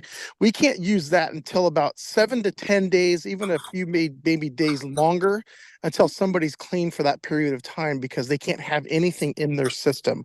However, the Sublocade, we can use that to treat not only the opiate thing like Vivitrol does, but it also starts addressing the withdrawal symptoms as well. So that's the one we're kind of moving to, as Sublocade, because it treats the people that we have in custody immediately instead of having to wait that 7 to 10 days or even longer, where typically our average length of stay is only 10 days anyway. So we don't get that many people for the Vivitrol like we used to, because the length of time they stay just isn't quite long enough. We're still using it, but we get that one for free. The Sublocade is not so much. So yeah. The Vivitrol is free. Okay. So Yeah. if we put 100,000 for a Sublocade, that would be a help. Oh, substantial help. Absolutely. Yes, it will. How do you determine who would get that? So there's through the medical assessments, Rob, the nurse and the medical staff goes through the assessments of the inmates that we come in daily, and they make the assessment who might be a good candidate for it. So that the medical staff actually goes through that. We don't just randomly grab people and do it. They have a process that they go through. Do you do it now? The Sublocade, if we have some, we have done it. I just don't believe our supply is there right now. Speaking to the chief, it is something we definitely would use more if we had more of it in stock. It just doesn't sound like we have the amount in stock right now. Are there grant funds available for those? That I'm not sure. We haven't, that as far as I know, Rob, we haven't found any yet. I don't think we've went out and reached through our provider through Dr. Fife to see if he's aware of any yet. I'm just not aware of myself, Rob. And I haven't seen any to sign that have come across my desk. So I'm just going to have to assume that there haven't been any out there as of yet. Okay, so you don't even have it right now to offer. I don't know if we have a substantial amount to offer. It's pretty limited because of the expense. And you said Vivitrol is free? Yeah, we get the Vivitrol for free. Yeah. And do you use that often? No, not substantially often. Like I said, we have to have people that will want to volunteer to take it. First of all, that's the big hurdle we have, because not a lot of people want to take it, because then they don't get high for 30 days. So they have to submit to it. B, they have to be clean for up to 10 days. So if they're in custody for 10 days, obviously we hope we can keep them clean while they're in custody to give them that shot to last for 30 days. But unlike Sublocade, you don't have to have that time frame. And right now our current average length of stay is 10 days. So we're not able to meet that all the time, just because the average length of stay period. Just a lot of people they just don't want to take it because they want to keep getting high. Okay. No, thank you. Yeah, I hope that helped. I'm like I said. Thank you for the last minute. I just thought of it and was trying to figure out how it would best benefit our entire county. And I think the fewer people that are using drugs and are homeless, the better. It's just a win-win. Yeah, and I think that's a better option than the Vivitrol, quite frankly. They're both great. They're both great narcotics. They have their use, obviously, but I think with the Sublocade, we would be able to get a larger population of people that would be able to have the dose, because we don't have to have that 10-day wait period. That's a pretty big hurdle for us, that 10 days, because they're typically gone by the time we can get them to that point. So. And it lasts about a month. Yeah, 30 days. Sublocade, both Vivitrol and Sublocade last about 30 days. Yeah. Okay. Well, thank you. Any Yeah. Well, questions? thank you. Thank you very much. I appreciate it. Actually, Yeah, absolutely. so I handed you the two requests, the applications that came in. You saw the bids. So they originally, the Coolidge City's Fire Department originally asked for 175, but when they actually got the bids and it came back to it, I totaled it up and it was the 150 whatever. Okay. The 151. So they didn't need all that they were asking for. And then the Coolidge City Senior Center, they had the roof replaced, but now there's leaking at one of the doorways. The door needs to be completely removed and a new door installed. The ceiling needs repair from the leaking that was done. They also need flooring in two parts of the building, and a handicap ramp to the upper level of the building needs to be refloored and a sturdy handrail installed. So I'm thinking if you went the 20K, they could get their door replaced and the roof ceiling fixed and probably that ADA I think they could probably done. get a lot done for 20K because they don't have to use prevailing wages. Yeah. Where did the money from the Moses Lake, are we putting that right back into the coroner's office? Yeah. Okay. That's the second paragraph of the letter that I have written. It says, third paragraph, sorry. Okay. If these funds are reimbursed, we've been told they will be, but we haven't seen a check. Then the BOCC has agreed the return amount is designated for use on the formation facility for the Grant County Coroner. Now, the only I would change- like to take, if we could, instead of doing the 585, if we could do 150,000 or 200,000 for the Sublocade. I just think we're gonna get. I had that written under the other part. Okay. Under the non-county. Oh, I did for 100,000, but I'd like to see a little, I think once it gets going, I think we could be, hopefully it's wildly successful and we get more than, I mean, it would be nice if we could just kind of eradicate. I don't think our 200,000 or 100,000, but I think it's gonna make a difference. One Yeah, person I can don't do a think we can lot of eradicate it. damage. It's gonna be a difficult thing. People would do it free choice. Hey, free we're will, working on it. But helping with it is not a problem to me at all. Just starts with one.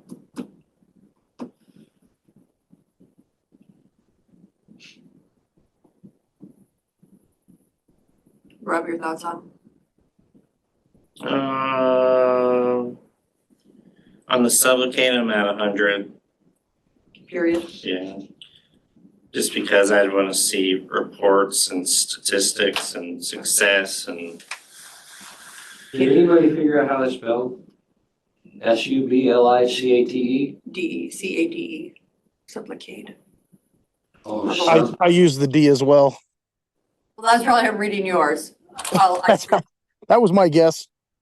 Okay, so I think if we're pretty close then. So Danny, if we do the 91 for central services, 20 for the senior, 56 for the Cooley Fire Department, Boys and Girls Club, 56,000, and then 100,000 for Sublocade.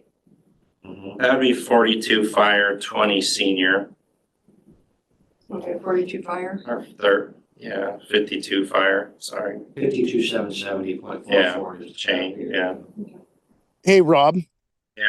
I will also reach out and see if I can find some statistics we may currently have on the Sublocade. Not to change the amount or anything you guys are putting in or agreeing on, but I think it might be a good thing to at least ask the question and see if we have any statistical data. So even if I get some, I will forward it anyway. And that would be cool, just because I don't want to be like, oh, we're gonna create the request and we don't even know anything about it. Yeah, no, totally agree. Yep, I will see if I can get some statistics to push forward here in the next day or so. Actually, even maybe by today, we'll see what happens. Subliccaid.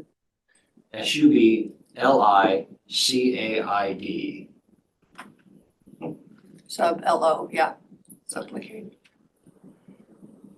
Okay, and then we forgot to put the extra $100,000 in for the animal outreach. Do we want to just do a budget extension next year? There was a request on our consent agenda a month or so ago for 2025. Joey, you're free for vacation if you want to get back to your vacation. I'll try to quit pestering you. So it looks like we'll put 100,000 in of the ARPA funding. I was trying to get my microphone unmute. Okay, sounds good. Thank you so much. I appreciate the phone call and reaching out. And like I said, as soon as I get some statistics, I'll get those pushed forward as soon as I get them. Okay, thank you. Perfect. Have a Merry Christmas, y'all. You too. too, Thank Joe. you. Be safe. Merry Christmas. Tom, you could probably get back to your golf game. You're scared. You're scared Send to a leave us. video though. You're scared to leave us alone. Yeah, Tom's not leaving. Like, I don't trust you guys. No, I'm here till the end. So, yeah, I only have 5 minutes left of this meeting. I have a question for you. Then if we do that way, is anybody, willing to take any money out of the coroner office for like that Grant County Animal Outreach or Drumheller or both? You know, I think our road, we've gone from 3 or 4 million to 12 million for reimbursement. So I think our road, we're getting our road, Public Works. Yeah, we just have to complete the connection of that road so that then we can get the grant funds for it. So if we don't do an ARPA for that 150,000 remaining or whatever, we need to just probably plan to do a REIT on it in the future. Okay. Because once it's gravelled, then they can get the funding to hard surface it, which is kind of what they're trying to get to. So there really wasn't an answer, except I think you're saying no Yeah, I'm Drumheller fine. do REIT. I'm But what about okay doing ARPA for, I can take 150 out. Are you okay taking 150 out of the balance in the lost revenue portion? Well, here's what I thought Rob was saying. Use REIT. Do REIT for the Drumheller and maybe take the 100K for animal outreach out of the county portion. No, I didn't say that, but I don't have any issue doing it that way.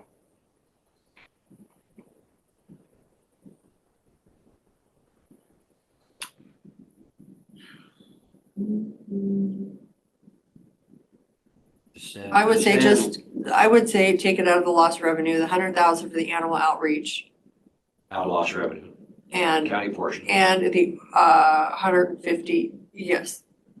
The out of the 1.13 million and the 150,000 for Drumheller. Or we can even probably take 100 out. They could probably find 50,000 to Public Works for the balance of Drumheller. So we could take 100 for animal outreach and 100 for Drumheller out of ARPA. So that would leave it 939,000 left in there for the coroner's office plus the. Plus the 585. Yeah. Yeah, like that. But do you want to do 150 for the road or? I would like to do the 150 since we're getting that 585 back, 586.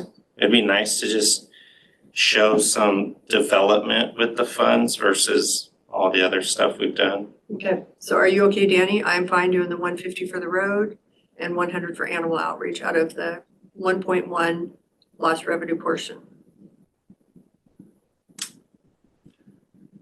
Yeah, I'm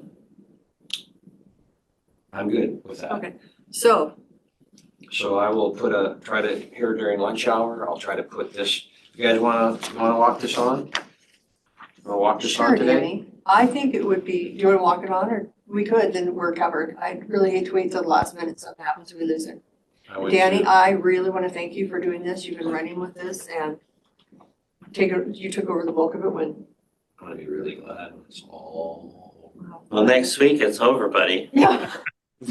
Does Kevin know he's taking this? Does he know he gets ARPA? Anyway, I think we've got I it. know, because it'll be done. And I think that basically, Carrie, I hate to say this to you if you're still online, but, Welcome, there will Carrie. be, there will be some beneficiary agreements based on this decision, but it isn't, none of them are an emergency that you have to get done right away. And I would be willing to, I'd be still willing to help you with the beneficiaries if you need. Okay. You know, Gary. Commissioners, sorry for interrupting. I feel like now might be the best time. Dave Bren also is asking to have a walk-on. It's for a non-discrimination report.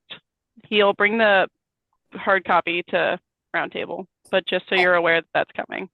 It's probably for one of the grants. Okay, thank you. So it is 12 o'clock. So we are out of the lost revenue for the county, 100 for animal outreach, 150,000 for Drumheller connection, out of the 319,000, 100,000 for Sublocade, 56,000 for Boys and Girls Club, 20,000 for Cooley seniors, and 52 and some odd cents for the Cooley City Fire Volunteer. And 91 for Central Service staff. And 91. That was an easy one. I don't know how I missed it. Is there a motion for that? So moved. Second. There's been a motion and a second to. Wait, my motion. If you'd like to make the motion, go for it. Yeah, my motion is what you said, except to clarify that after the 150 and the 100 for Grant County Animal Outreach and Drumheller, that the rest of the county funds go to the construction and or equipping of the new coroner's office. The equipment, yeah. Okay, so you made the motion. That's my motion. Rob, second. Okay, second. There's been a motion and a second. Any discussion? Thank you, Danny. All in favor, say aye. Aye. Aye. This concludes the ARPA payout for 2024. We've met our deadline. It's 12 o'clock, 12:01. We are in recess until 1 o'clock.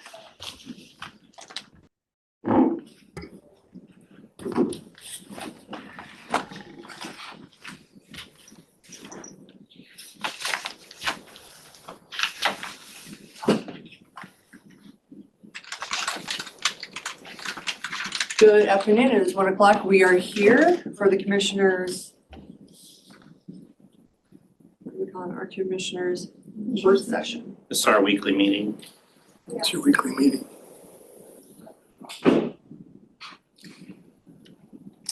Probably have my wrong calendar, just a minute. We have a good afternoon. It is 1 o'clock. We are here for our commissioners' meeting. Welcome. Just trying to get this situated. It's not looking. I got one way or another for you here. Okay, we pop over to our 1 o'clock agenda. Call the meeting to order. There's an open forum for citizen input, 3 minutes per person or a 15-minute time limit. Anybody would like to comment? Jerome, welcome. Thank you. Jerome Waivers, Moses Lake. I'd like to address two items on your agenda today. The first one would be item 2 about the Avadex spending $90,000 for improvements to the Public Works large meeting room. I think that's a good idea.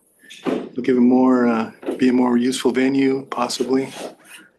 The second one was the walk-on. It was for Kids Renew this morning about the trip to Maui. I understand your reticence to, possibly not do it because of the image it puts forth about sending people to Maui in the winter. I think it's a very valid concern, but it's also, I think it needs to be done because of the benefit it will incur for Renew. I also have a couple of poems I'd like to read from Shel Silverstein. He was a children's author in the mid to late 70s and 80s. First one is Arrows. I shot an arrow towards the sky, hit a white cloud floating by. The cloud fell dying to the shore. I don't shoot arrows anymore. And I think that's about unintended consequences. Just wanted you to be aware that the consequences you take in all your decision making, there's probably going to be some unintended ones you didn't think about. The second one is titled The Voice. There is a voice inside of you that whispers all day long. I feel that this is right for me. I know that this is wrong. No teacher, preacher, parent, friend, or wise man can decide what's right for you. Just listen to the voice that speaks inside. I think that says a lot about people. More people should do that. The third one is listen to the mustn'ts.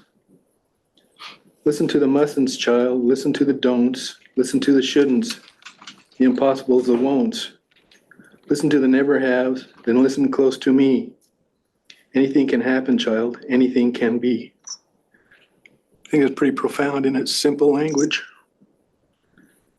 The last one's especially for our retiring commissioner. It's titled Frozen Dreams. I take the dream I had last night and put it in my freezer. So someday long and far away, when I'm an old gray geezer, I'll take it out and thaw it out, this lovely dream I've frozen, and boil it up and sit me down and dip my old cold toes in it. I hope you have all your frozen dreams come true and thaw out for yourself. Thank you. Thanks, Joe. Thanks, Joe.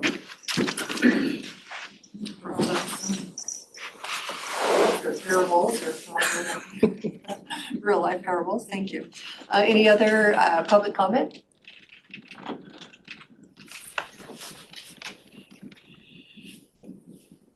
Okay, Dave, you have I'm just gonna, do we have anybody online first? And I'll come back to Dave. We have 2 call users. It is Keith Conley and Carrie Stockton. I have given you guys the ability to unmute if you have anything that you'd like to say.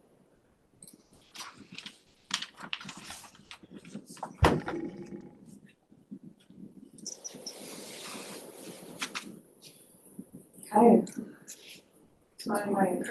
Moving right along. We are moving to approval of agenda, and then Dave will come right back to you because you have a walkout, I believe. Make a motion to approve the agenda as presented, Madam Chair. Second. There's been a motion and a second to approve the agenda. Any discussion? All in favor say aye. Aye. Aye. Agenda has been approved. Correspondence, we have correspondence, emails, letters of support. We just got one from Lisa Luigi. I just forwarded it to you guys. She had sent it to the commissioners for your consideration. It's a proclamation for Random Acts of Kindness Day and Random Acts of Kindness Week for 2025. There was a proclamation like this signed back in 2020. She was just asking for the commissioners to consider this for 2025. Okay. We can put it on, do we want to talk about it now or we can talk about it at our meeting at 3 o'clock today. Make sure I get the right sheet. Commissioners work session, unless you want to talk about it now. No, thanks. Okay. Rob? No. Okay. Any other letters? That's all that I have. Okay. Commissioners roundtable, miscellaneous discussion. I would like to just talk about a couple things. We finished up at noon some discussion on final plans for the ARPA funds. And one of the things that we neglected to talk about was that we never really officially updated the beneficiary agreement for Jacob's Well. And I put together, unfortunately for Caitlin, a walk-on item with the statement about Jacob's Well. I will refer to it at this point in time and read it to you. At the request of one of the ARPA beneficiaries, Jacob's Well, the Grant County Board of County Commissioners are hereby adjusting the amount allocated by beneficiary agreement to Jacob's Well from $72,000 to $44,000. These funds will be utilized by this entity for working with and transporting to treatment individuals identified as chemically dependent within Grant County. Most of these individuals are chronically homeless. There will be a new beneficiary agreement signed with Jacobs Well to follow up on this decision. I feel that because we are allocating the difference between the 44 and 72, we should probably make sure this statement is made prior to our ARPA designation. So I'm asking Caitlin to print this up, stamp it, we'll sign it or something, and then we can put it into letter form later to be signed by all three commissioners with like a letterhead. I think that would be great. The ARPA draft for finalization has been put into a form for a walk-on, including all the decisions we made this morning in our ARPA meeting. So that's, Caitlin, that's ready to go. Thank you very much for working on that very quickly. It was a last minute thing that I remembered. We needed to make sure we straighten up the Jacobs Well designation. So that's just what I wanted to say for roundtable, so you're all aware.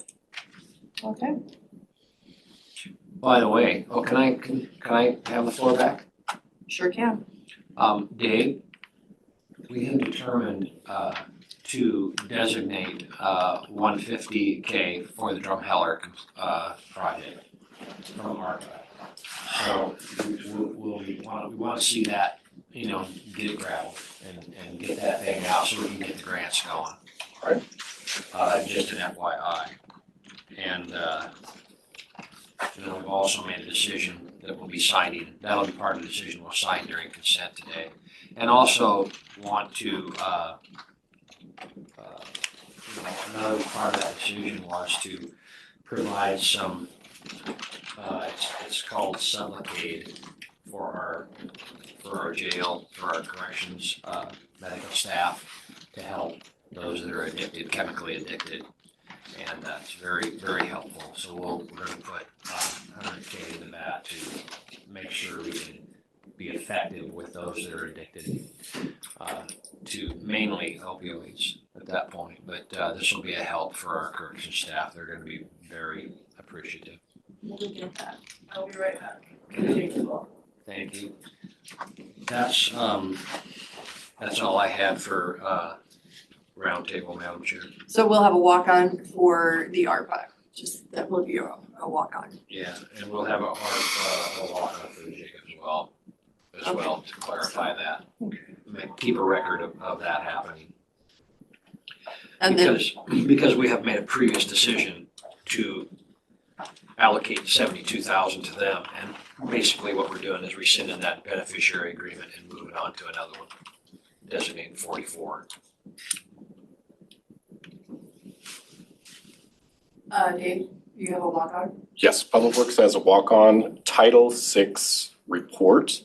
This is the annual non-discrimination report that we have to do, and we need it done before the end of the year, and that's why I brought it forth as a walk-on.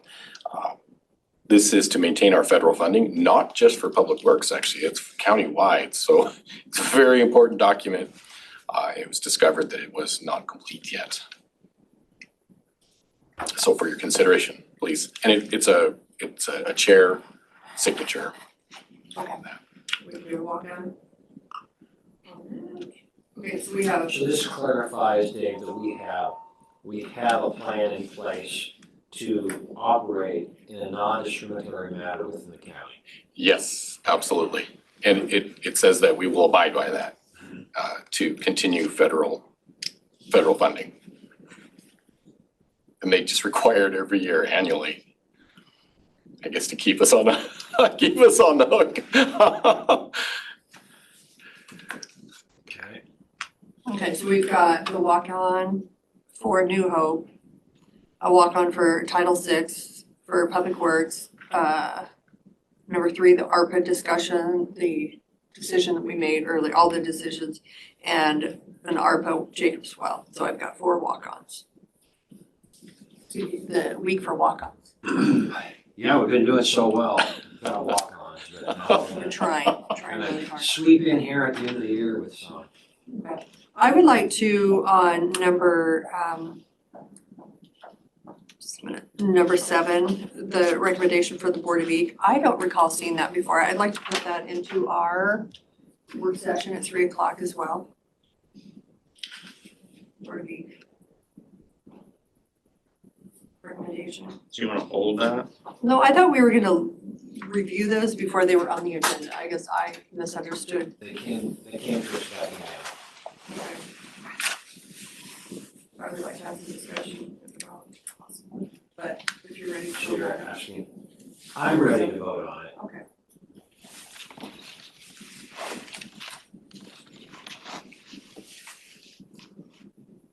Rob, are you? Honestly, it was like 2 weeks ago that I looked at that, so let me pull it back up. I didn't have an issue with it then. I'm locked out of my computer, so Again. I am loving this. I'm gonna just revert back to my cell phone because it's the only thing that's reliable. Yes.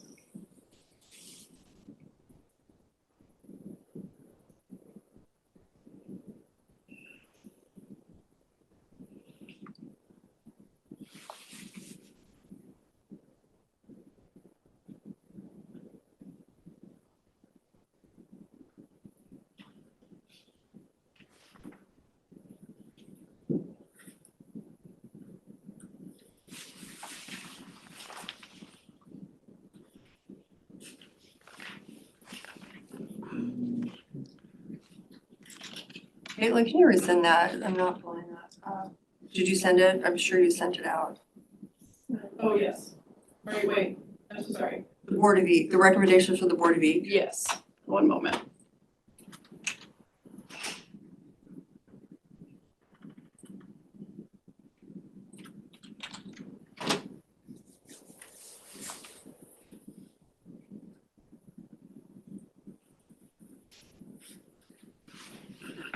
Just have to.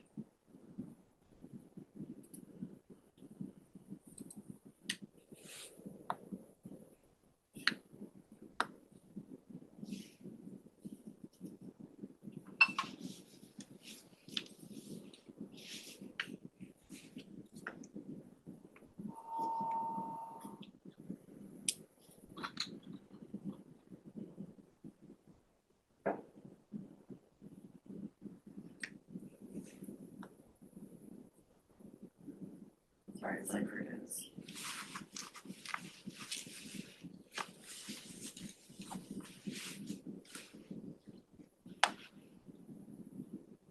Moving everything I can here.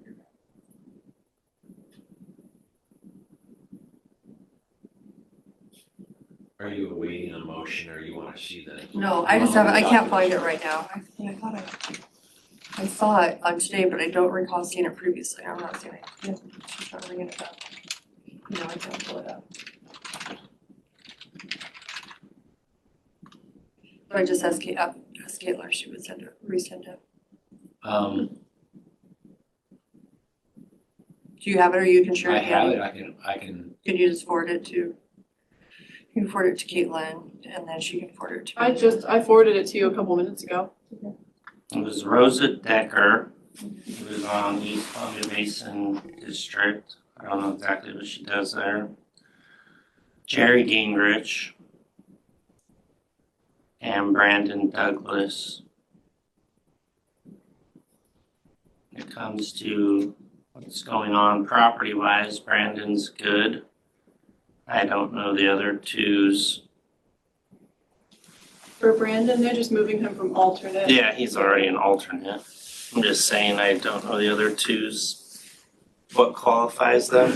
Well, one of the things, the whole 8 board showed up in our roundtable this morning. Yeah.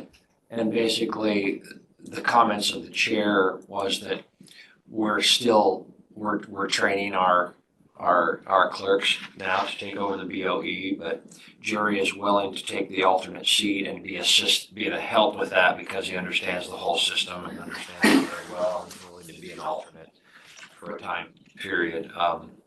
to help us get over the hump, free gratis, just helping I don't think it's along the free way. gratis. Well, that's what $150 per meeting. oh, well, I meant not being paid part-time for us as we did last year in 2024 with that.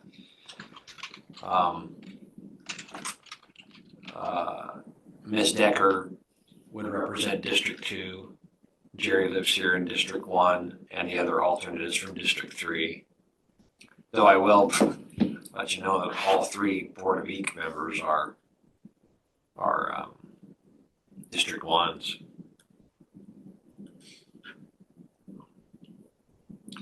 Yeah, what's the district breakdown right now? Pretty District 1 heavy. I have You one mean as alternate far in as District the 3. Board of Ec? Yeah. As I said, all the members of the Board of Ec right now, the actual members are District 1. It comes basically because of that's where you get your people who volunteer. People who say, well, I'll do it. So we discussed that a little bit this morning as well. And I don't have any issue of Brandon representing me, even though he is District 1 by like 6 houses. Yeah, Kevin was saying he lives just down the street from him.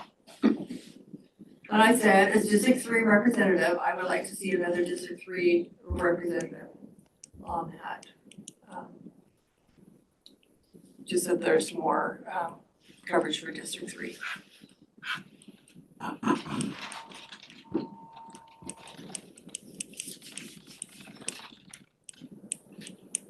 I know we don't have applicants, but sometimes we've got to go search out some willing participants. Encourage others, so I just will be voting no on number 7, we can move it for discussion. I just, again, want District 3 to be represented, better than one out of 6.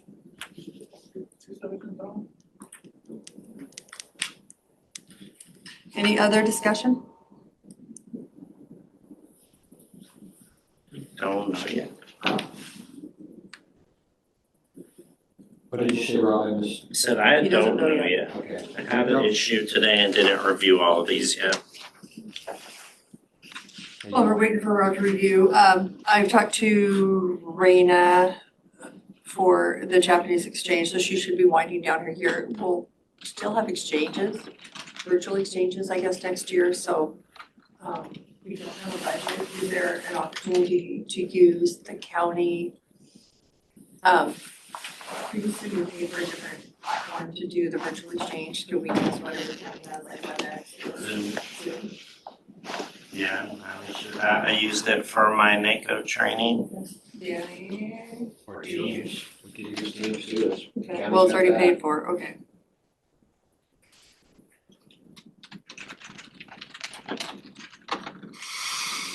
More to come on that. I think we're sending 8 kids over, they'd like to, but we've got to figure out who's gonna be running that exchange. Rob, did you get through your questions?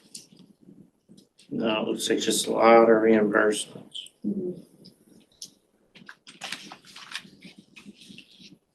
Are we gonna discuss 23 anymore or just roll through and go from there? Which one? 23.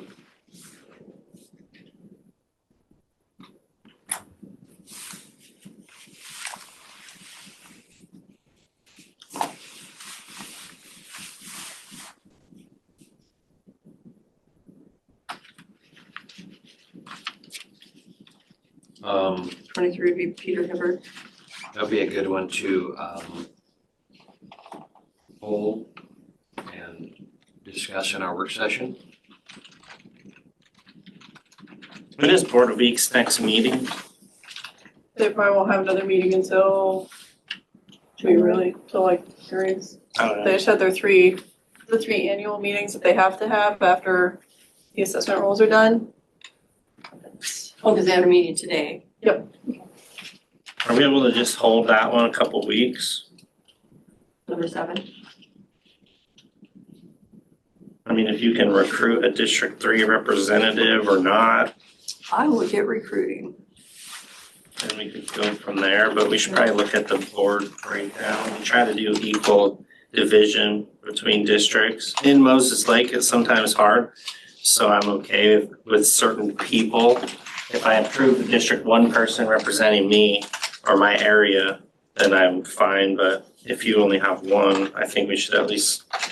Well, I would like to think Quincy has 12 billion of our 20 billion assessed value in that area, and I would really like to have somebody in that Yeah, it'd be good to have one of them. represented.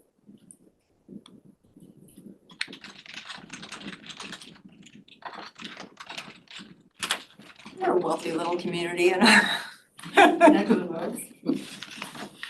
okay. So what I hear you guys saying is you'd like to pull number 7 because you'd like to wait till after the first of the year, give you some time to analyze and maybe recruit. Yeah, and then poll number 23 and put it on our discussion for this afternoon. I think just get rid of this old one. We have 2 calendars and one is incorrect, and I keep looking at it incorrect. Madam Chair, then I'll make a motion to approve agenda items 1 through 30, except pulling item 7 for future consideration and holding item, which one was it? 23? 23. Holding 1 week on item. Second. There's been a motion and a second to approve consent agenda items 1 through 30, pulling number 7, holding number 23 for 1 week. Any discussion? All in favor say aye. Aye. Consent agenda has been approved, and we have 4 walk-ons. Were you able to print out the thing about Jake as well? Letterhead. Even on letterhead? Yes. So do we want to do each individual one, or do you want to do all 4? Repeat all 4 again? The first one is Kids Hope, the out-of-state travel for the dog training, the walk-on for Public Works Title VI report, the ARPA decision that we made as a whole at a previous meeting, and then number 4 is Jacob's Well. Okay, you wanna make that motion, Ron? What was that? You wanna make that motion? Will you tell me what the final Just on the Jacob's Well was though? 40, 44,000. Moving from 72 to 44. All right. I move to approve walk-on items as presented by the chair.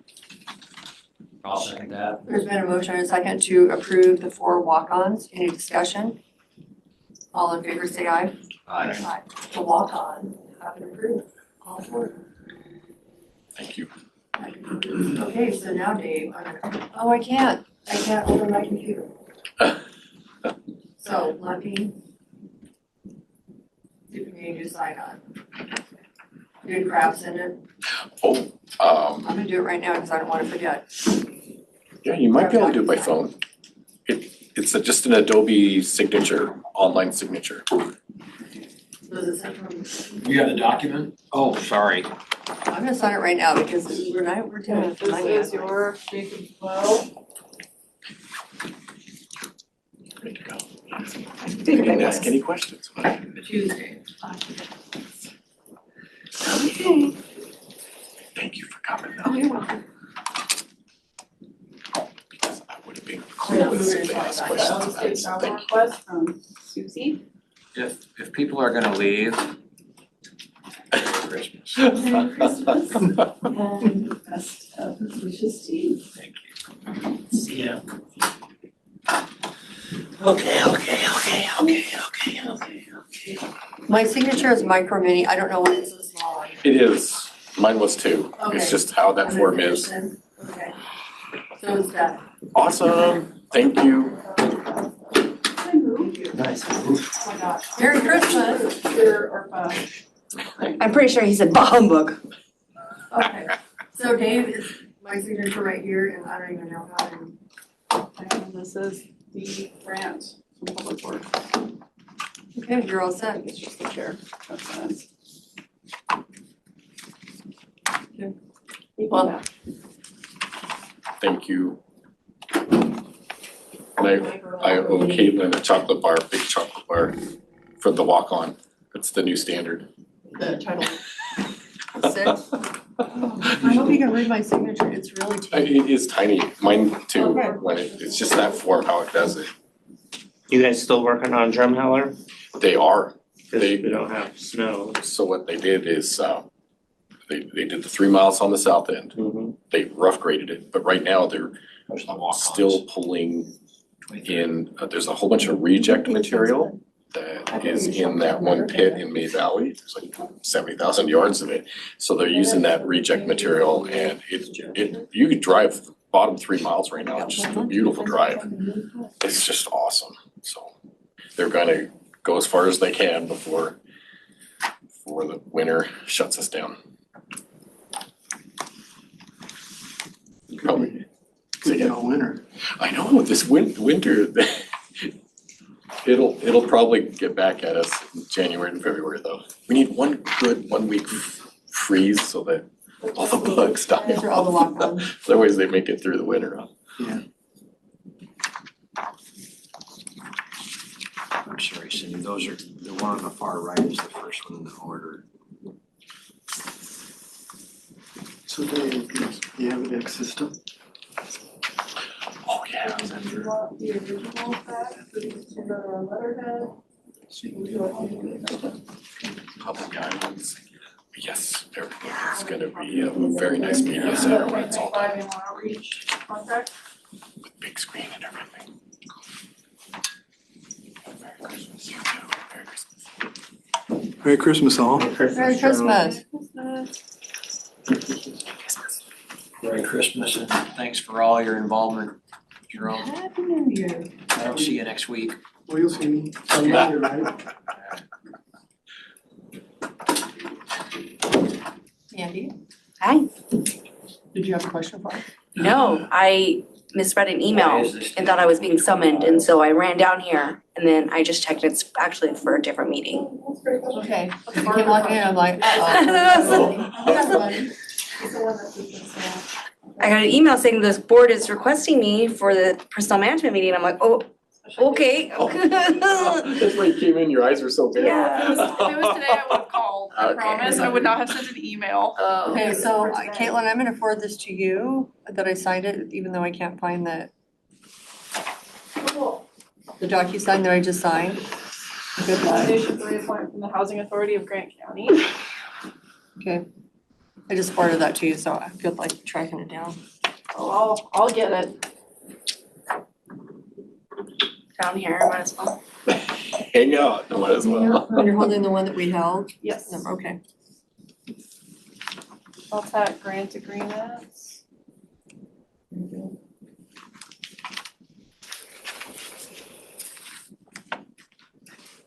We do have our exit at 3:30 though, so. You coming that day? Me here. Randy? Is it gonna be a good one? Are we gonna get beat up? Good PowerPoint. What? Are we gonna get beat up on it? Are you two findings? Trying to think of everything that we're. I don't think that's really that bad though, considering there's this, the amount of stuff that they look at and the fact that, I think this is the first year we've actually are gonna be publishing before the next fiscal year. So that's a win. Merry Christmas. Merry Christmas. Right before Christmas.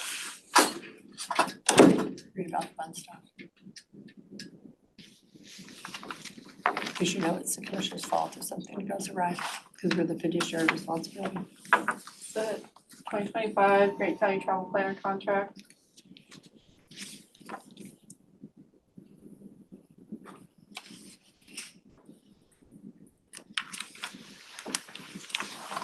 Dave, are you ready for Christmas? Yes. Well, we're ready for quite some time. Very much so. Hope all our crew is able to stay home there. It'd be nice to have a white Christmas. But it also, Subrecipient agreement. We've been lucky with weather. We really have. no, it's been wet. They said it was gonna be a wet. I mean, they had some snow. It's been a wet. Oh, and we just had the shortest day of the year. the longest night, shortest day, so everything's starting to look up. Exactly. Last night it was so beautiful. I'm driving around about 4:45. Sun was setting. Reimbursement request from Renew on ARPA.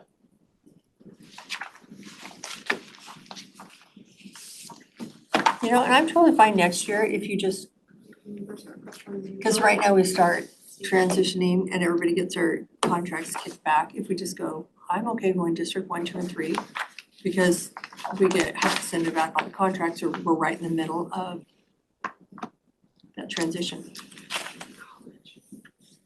For Well, these are, it says District 1, 2, and 3, they get sent back. And then people get irritated because they're not in the correct. 1, 2. So if we just go District 1, 2, and 3, I would like it, and we don't have to it's just, we don't have to correct it. reimbursement request from Hope.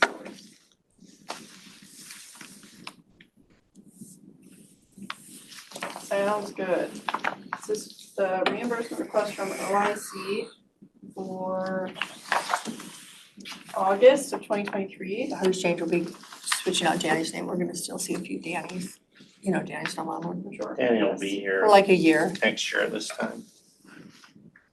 Guys gonna get on Why? We still gonna are get on the getting board of stuff with Ig. whited out names. Oh, you mean my name still be on? Yeah. Mr. Danny. Are you 100%, 90% moved? Oh, yeah. Are you going? I mean, I'm fully furnished where I'm going, so it's a matter of taking my Driving a little clothes. farther? Leave my work clothes at the farm and my rest of my clothes at the lake. When do you start your next adventure? Or have you already I started? did like 6 months ago. Oh, no rest for the wicked. April 28th of 24 is when I Oh, said wow. yes. So you've been, Subscription and services agreement with Granicus. a weekday job and a weekend job. Yep. And an evening job. That probably means you have an evening job too. Yeah, my evening job is wrestling my grandsons. My evening job.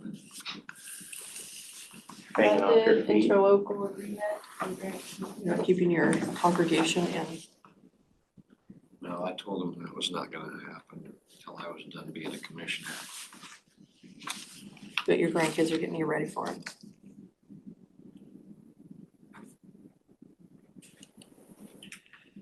Just finished a series called The Road to Bethlehem. You're going to Bethlehem? You just finished the series.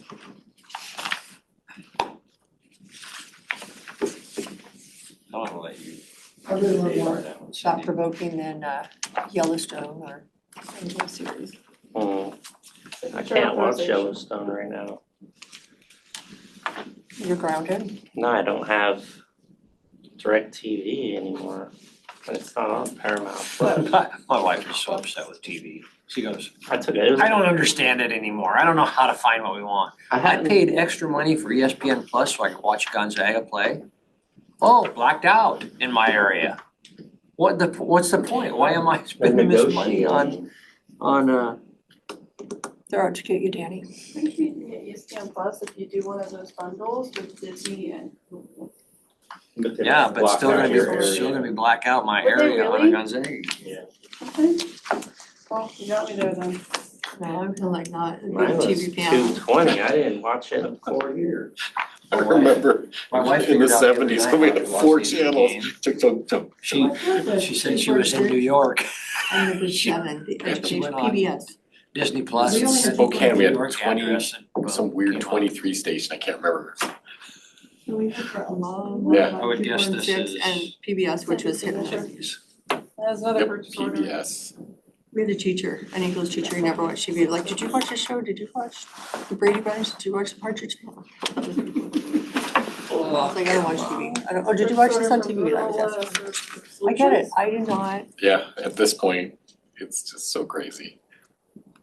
I watched that, but very, very little. Purchase All order these are that? for- Yes, Guardian. RFID. I'm so sorry. Pull weeds.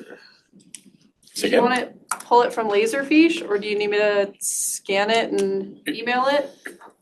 Either way, it's just, Okay. are you, It'll get in there today. It'll get into Laserfiche today. thank you, Don't you and I'll worry. send it out.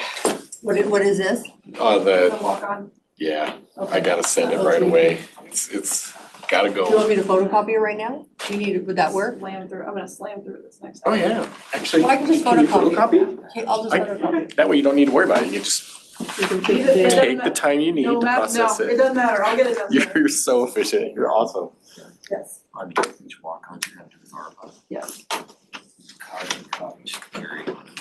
Okay.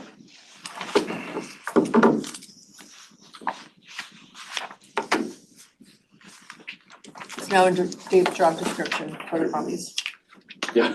Get a little scan here. We really only need the pages. It's kind of hard to believe this is the second to the last consent agenda. No, always come back. Sit in the audience. I don't know. Well, I was pretty excited. Show my typos. Comment. He's ready to roll, 2 years, trust me. 7 days left. Comment every week. Next year will be easier. I'm gonna read.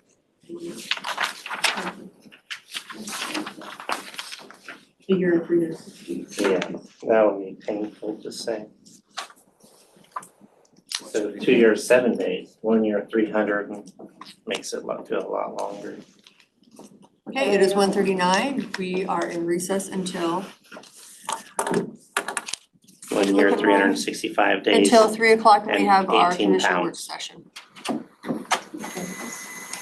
We're continuing our commission work session today. Are we? Before we're off. Are we continuing the commissioner work session?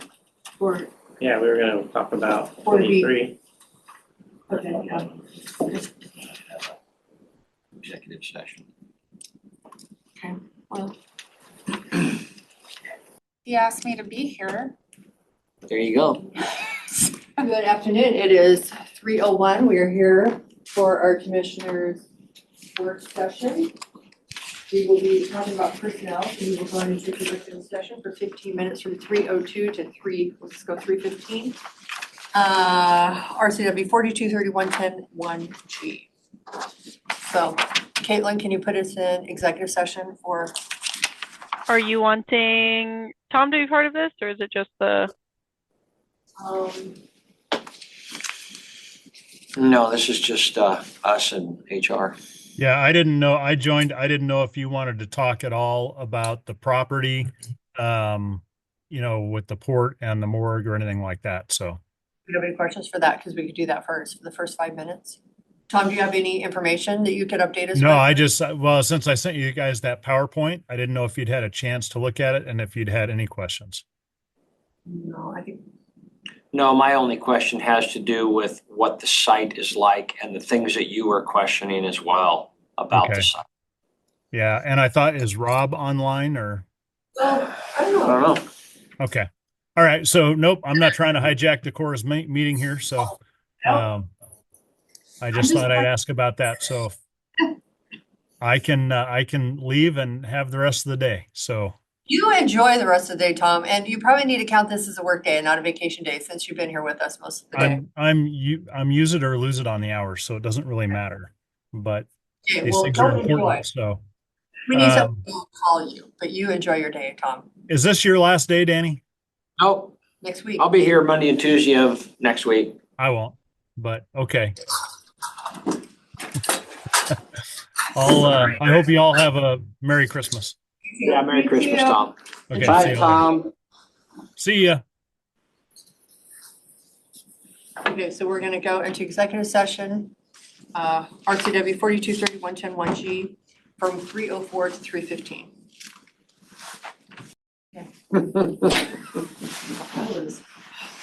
But I will disagree with Danny on that, his thoughts, because I'm gonna open this door. Welcome. Around here. Yeah, I thought we were out of the executive session. And then, Other topics for your work session. yeah, it was just. That knowledge, the two topics I think we've covered, and we will be discussing the new position management. The letter went out Friday. Yes. Which new position?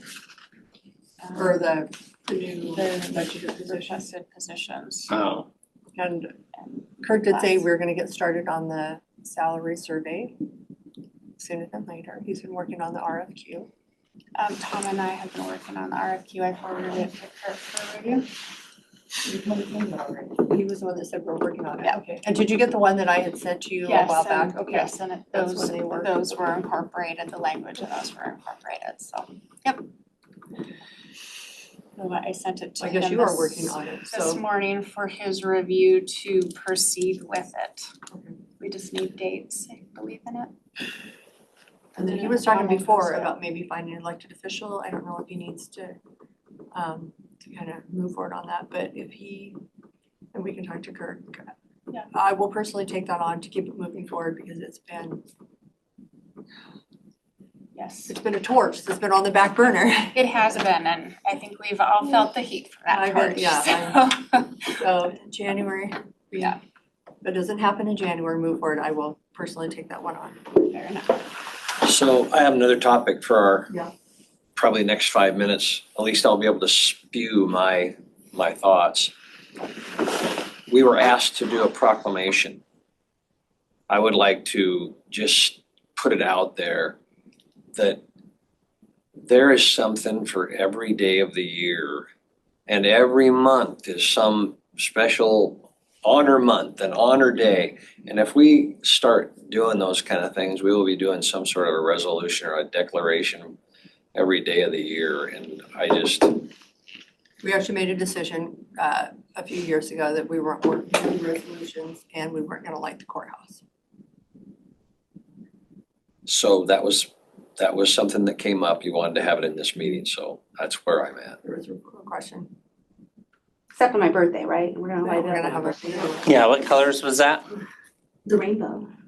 is that your favorite color, the rainbow? Or pink, no, pink. If I had to spend it. On my birthday, I would like it lit up in black, please. Are you gonna be 40? Just have it dark at night, no lights on, nothing. That's 50. Question. Thankfully, it's a few years away. The Don't have to. growth retention training fund, 105, and we've set aside some for training and. Oh, yeah. But if I Growth. growth, retention and training. Okay. 105. Does there have to be a separate approval? Because the sheriff's office had originally wanted to do a Gallup. I don't know exactly what it was, a Gallup training for, it's countywide, it's not isolated to just their department, but they wanted to do it as a capital asset. And it was one of the things that we kind of had cut before it came to you guys. And since you guys set aside money for training and it is for countywide, is that something we could move forward with? Possibly, but he would need to ask the commissioners to hit that account. Okay, so do you need an official approval? Yeah, you can make a request. Can I do that on their behalf? Yeah. Okay. What? Yeah, just send an email and we can put it on the consent agenda. And I think, but otherwise, we're gonna turn around and look and that count could be dwindled. And we did tell Tom that he could use that account for countywide for the NACO training. Rob, you're in disagreement? I mean, I would need to see detail into it before I He would would have ever. that, I just don't have it. Yeah. But I just think, yeah, that, I mean, that's what it's for. Giving sheriff access to more budgets isn't on the top of my plans. I will just say that. But it could be. If you guys are interested, the PUD can do a presentation on exactly what that would be included in that Gallup. And I can get that. We can just gallop right on over there and. In somewhat of an agreement with Cindy on this, we need to keep in mind that we have not received the RFQ or RFP or whatever it is on the salary survey. We can't spend it all and then not have enough for that. Well, we gotta put make money sure for we do training that. and then we also put, it's a hefty amount in there. This would only be $15,000. But I think, yeah, we're probably taking 20 out for 15, 20 for the NACO leadership. So maybe you'd want to need to schedule that presentation before anything else? Well, if it's training, is Kirk our trainer or Decorah? So that would actually go through Kirk. So if you want to work with Kirk and, Okay. or set it up with Kirk and the board, but I don't know how you would like that. Okay. I think he's out this week. Yeah, Kirk has given the thumbs up for the NACO, but haven't anything else run through. But I think it still needs to come to the board, but just send it up with the family. NACO's good, it just takes a lot of time. Well, do you feel like you got something? Yeah, I mean, I did, but it took a lot of time. You know, I don't work here 8 to 5. So like I could do it on Thursdays or a lot of Thursdays I do 3 or 4 hours. So it does take a lot And of, listen to conference, is that what you do, listen to training? no, you read and then you write like your thoughts and then you present all of that in a group roundtable on Thursdays. And then every week you have a different group lead. So it rotates, like if this was our group, 1 week you'd lead, then you'd lead. And then you present on Fridays. Yeah, it's 12 weeks. It's just, you know, some weeks you're busy or you got stuff you didn't plan to come up. Or you have to go to, you know, a hospital or something. Yeah. And yeah, it's just hard. So it's really good though. You'll get enough out of it that you'll, Think about it. yeah. Well, hopefully they're. You just need enough leadership going through at the same time so that when those big changes come, it's not my idea, your idea, your idea. It's like, oh, wow, Yeah. that's makes sense. Let's change together.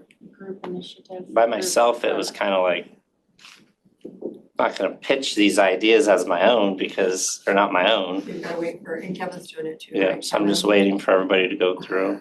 I'll just finish it up. And you're gonna start? I'm gonna go through start. January? Start. You'll know. Kirk, and someone else. Can you listen to it in the car? Mhm. Oh my gosh, Daryl, it is so good to see you. He says he's been here the whole time, He was here earlier. every day since the survey. Have you been here every day? No, most days. Really? He said most days. Most days. We have Well, more I Fridays. really Are you miss still Daryl. limping from your fall down the stairs? No, that's the hip. That's the We can't hip. talk- No, I'm twisting now without the pain Oh, for good. my lower back. What was He's that gonna training you were go talking yesterday. about from the Gallup. sheriff one day? Gallup training. Have you done Gallup training? I did a long time ago. And it was good?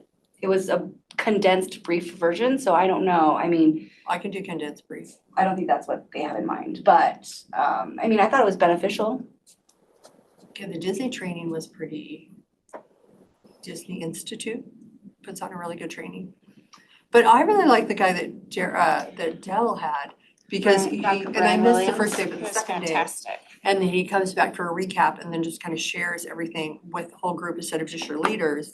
It's everybody, and you're just like, oh, everybody's on It was board. fantastic. And he's following up with emails and little videos.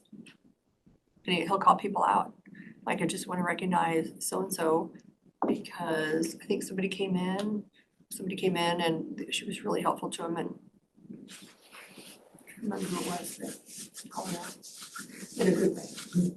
I think that Gallup dives a lot into our own personalities as leaders, and like I think there's even like the 5 strengths of and I think I remember I was a wooer in my personality as a leader, but what it all meant I don't remember.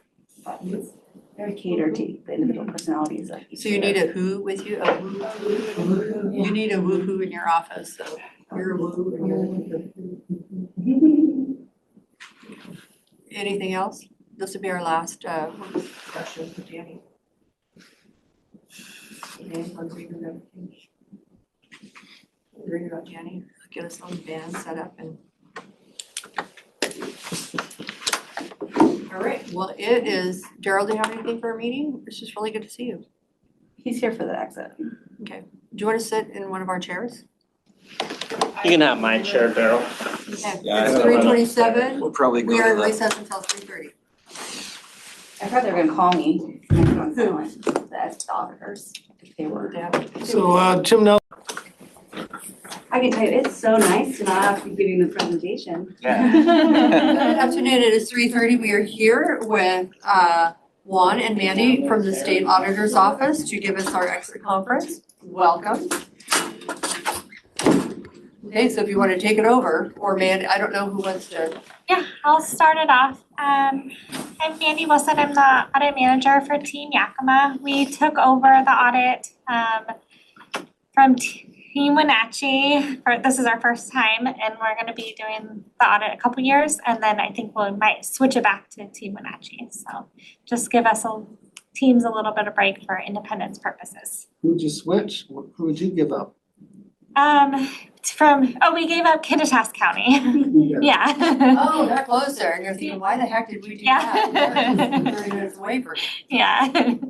So the state auditor's office is responsible for auditing state and local governments. And we provide independent, transparent examinations. We have a separately elected official, Pat McCarthy, and she is focusing on improving efficiency and effectiveness of government and increasing trust in government as well. So we are only a reporting agency. We issue our reports on our website, and then we also submit federal reports to the Federal Clearinghouse. So You can sit at the table if you'd like. Oh, I'm You okay. just sit so lowly over there. I'm good, thank you. So today we're here to share the results of the financial statement and federal grant compliance audit for 2023. In your, I want to interrupt you. Do you want the PowerPoint to go? Oh, sure. Caitlin? It is just supplemental to this exit packet, so. Okay. I believe this, if we were basing it off the PowerPoint, will be like on slide 3. Am I in the way? Yes. Do I, no. No, you're fine, Daryl. You can see the screen. Okay, so now Juan will be talking about the results of the financial audit. Yeah, so the audit report starts on page 4, but we'll skip to page 7 where we have the schedule of findings and question costs. So this essentially summarizes the results of both the financial statement audit as well as the federal compliance audit. And we'll mainly focus on covering today since it will include the majority of the important information that the report will have. So to start off, I'll go over the financial statement. And so the purpose of a financial statement is to issue an opinion on the presentation of the financial statements. So we'll see in the first sentence that we have issued an unmodified opinion on the fair presentation of the county's financial statements in accordance with the regulatory basis of accounting.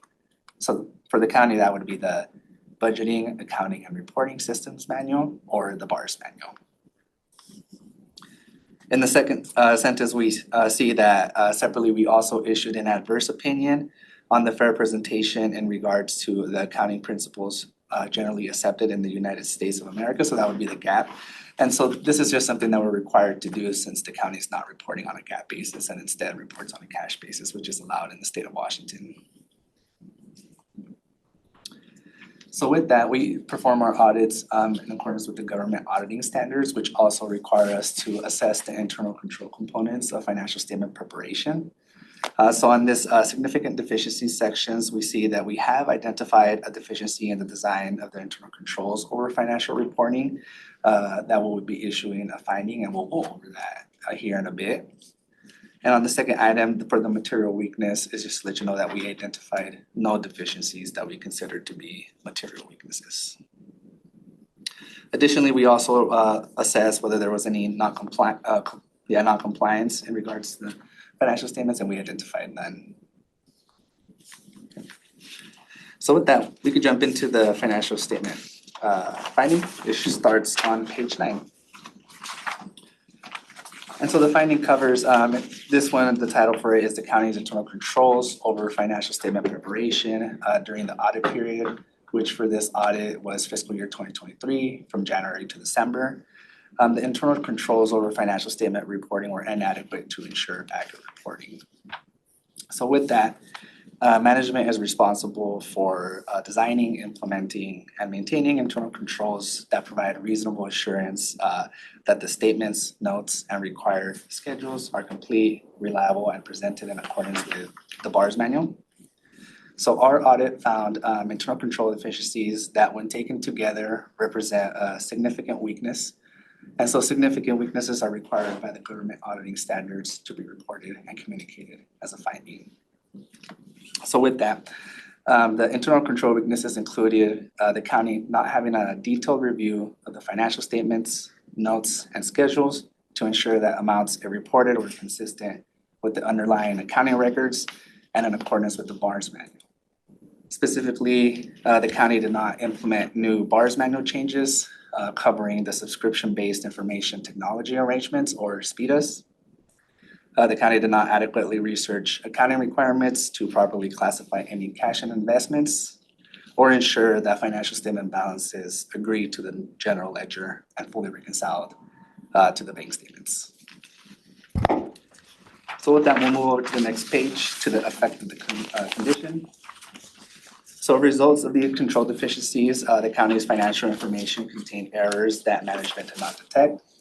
Specifically, the county did not report SPIDA's liabilities on the scheduled liabilities, so that resulted in the county underreporting beginning balance, deductions, and ending balance by the amounts shown here on the report.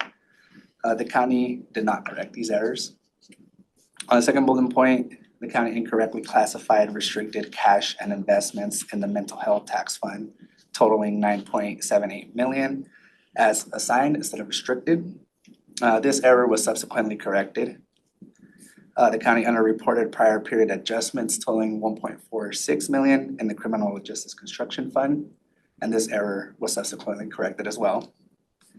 The county incorrectly reported transfers between funds as these balances did not agree on the face of the financials to the general ledger. This resulted in transfers in being underreported in the current expense fund by 1.2 million and transfers out being underreported by 2.6 million. Transfers in and transfers out in the county road fund were overreported by 25,000. Transfers in the American Rescue Plan Act fund were overreported by 852,000. And then transfers out were underreported by 9.8 million in the criminal justice construction fund. So all of these errors that I just went over were corrected, subsequently corrected by the county. Additionally, we found that the county underreported deductions and fiduciary activity in about 7.3 million. And so this error was not corrected at the conclusion of the audit. With that, our audit also identified other immaterial errors on the statements, notes, and schedules. On the next page, the last item that we have is when reconciling to the bank statements, we found that the county's total additions and deductions for the fiduciary activity were more than the bank statements. And we identified unexplained differences of about 23.9 million in additions and 37 million in deductions. This is likely due to fiduciary activity between funds. Also, we had an unexplained differences with ending cash and investments in which they were less than the bank statements by a total of 2.6 million. So with that, our recommendation to the county is to adequately research new BARS reporting requirements to ensure those are implemented in the year that they are applicable, and to perform a detailed review of the financial statement review process to ensure that statements, notes, and schedules are accurate, classified correctly, and agree to the underlying accounting records and are reported in accordance with BARS. So with that, the finding includes the county's response as well as our auditor remarks.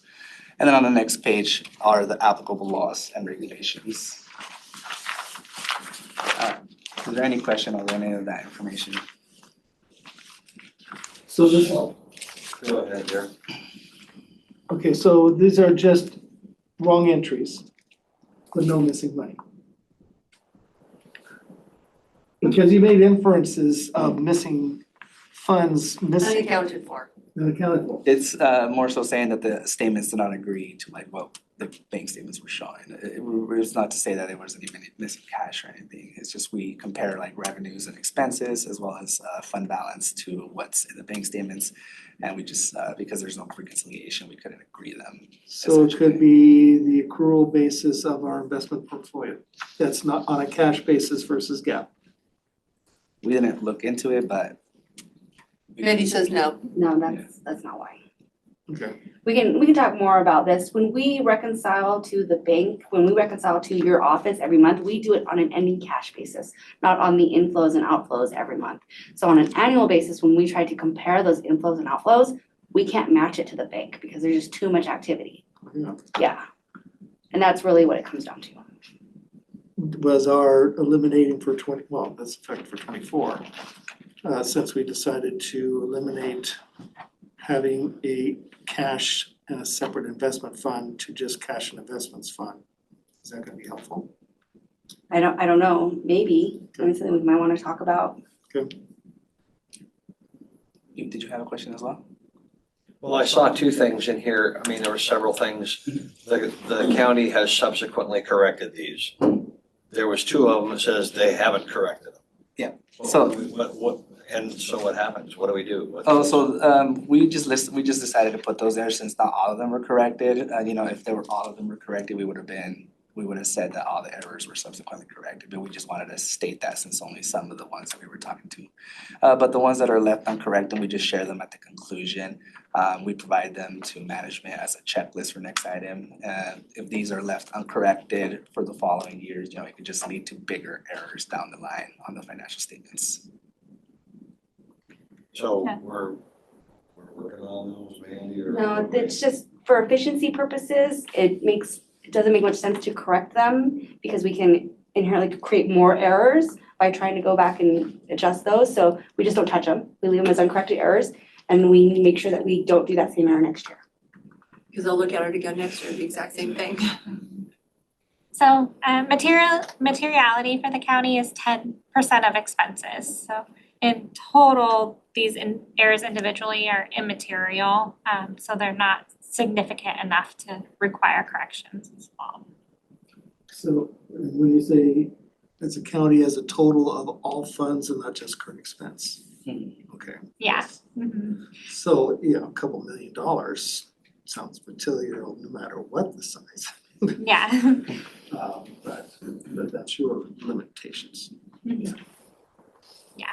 And then the fiduciary activity includes all the activity from the special purpose districts. So 10% of that on the fiduciary is 45 million, I believe. So even though 23 million and 37 million seems like a lot, it's less than 10% of materiality threshold. Just hopefully that might put some perspective.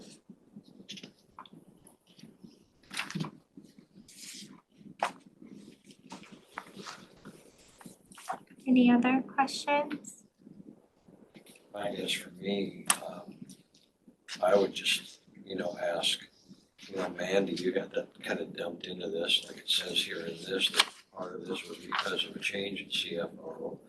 And are you feeling comfortable moving forward? Yes, sir. I mean, hopefully I will learn from these mistakes and not make them again. But again, it was my first time and I was less than 30 days on the job doing the reporting. And so even though I understand a lot of the technical requirements for reporting, I don't necessarily know all the things that happened throughout 2023. And so I didn't know exactly everything to look for, what not to look for, especially with transfer activity, what should be included, what shouldn't be included. We're talking billions of dollars of transactions that I had to familiarize myself with in less than 30 days. So I'm pretty comfortable. Good. Well, the state auditor's office is nodding their head too, so I'm giving that a sign as they're pretty comfortable too. Nobody's getting arrested, so I think it's a great day. Well, I think it's well noted that it says the county experienced turnover in the CFO position as a cause of condition, and I don't think you need to take all of that on yourself, I prepared the financial statements, so I mean, I will take responsibility for those were errors that I made. But our complication is being a cash basis county has more opportunity. If we were a gap county, we'd have more straightforward rules to follow. Some of the things in my office would be easier to give, in data and more helpful than being a cash basis county. It does make things more complex given the size of our county and the inability to reconcile revenues and expenditures to the bank statements. It has been an issue for many, many years. The state auditor's office has never done it. And so it's something I'm hoping that we can work on in the future, hopefully with changes in our Clemmer GL software and maybe auditor's office can have more oversight of the bank statements on a monthly basis rather than on an annual basis. That would be helpful to reconcile to closer amount.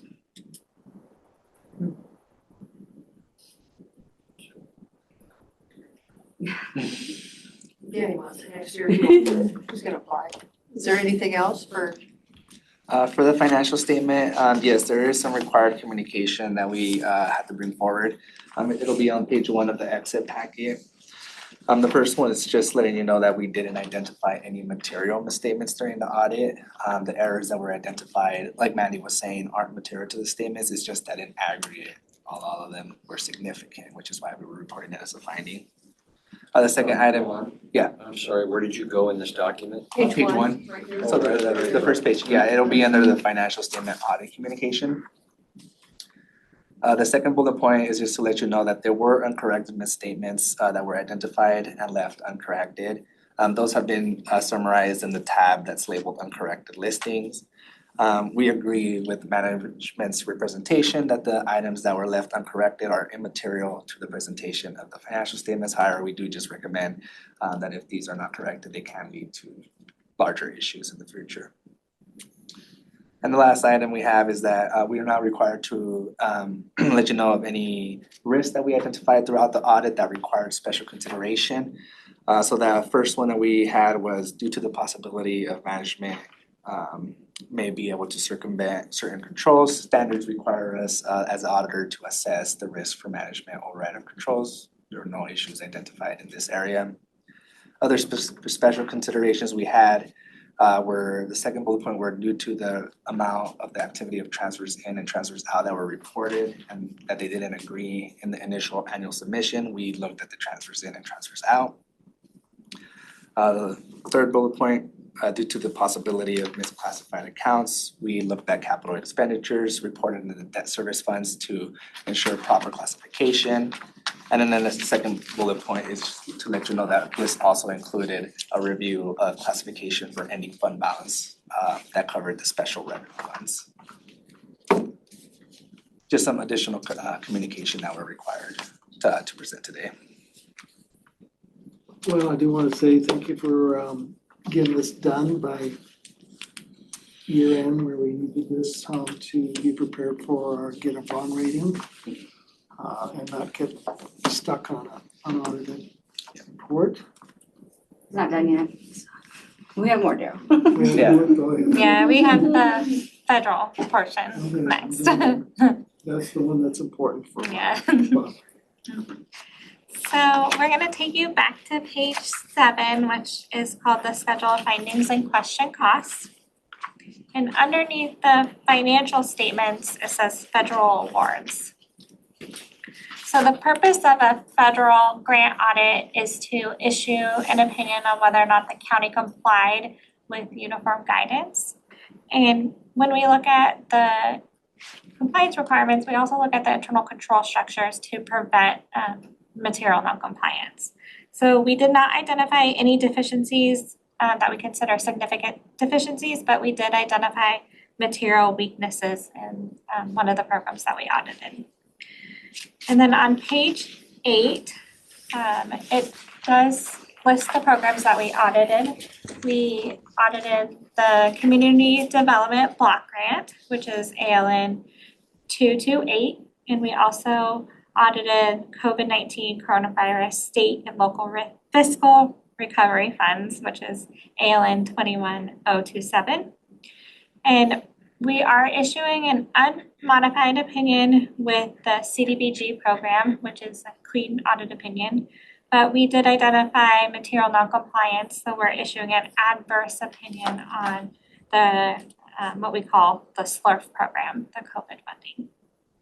And this is related to subrecipient monitoring. So I will take you now to the federal finding that is on page 13.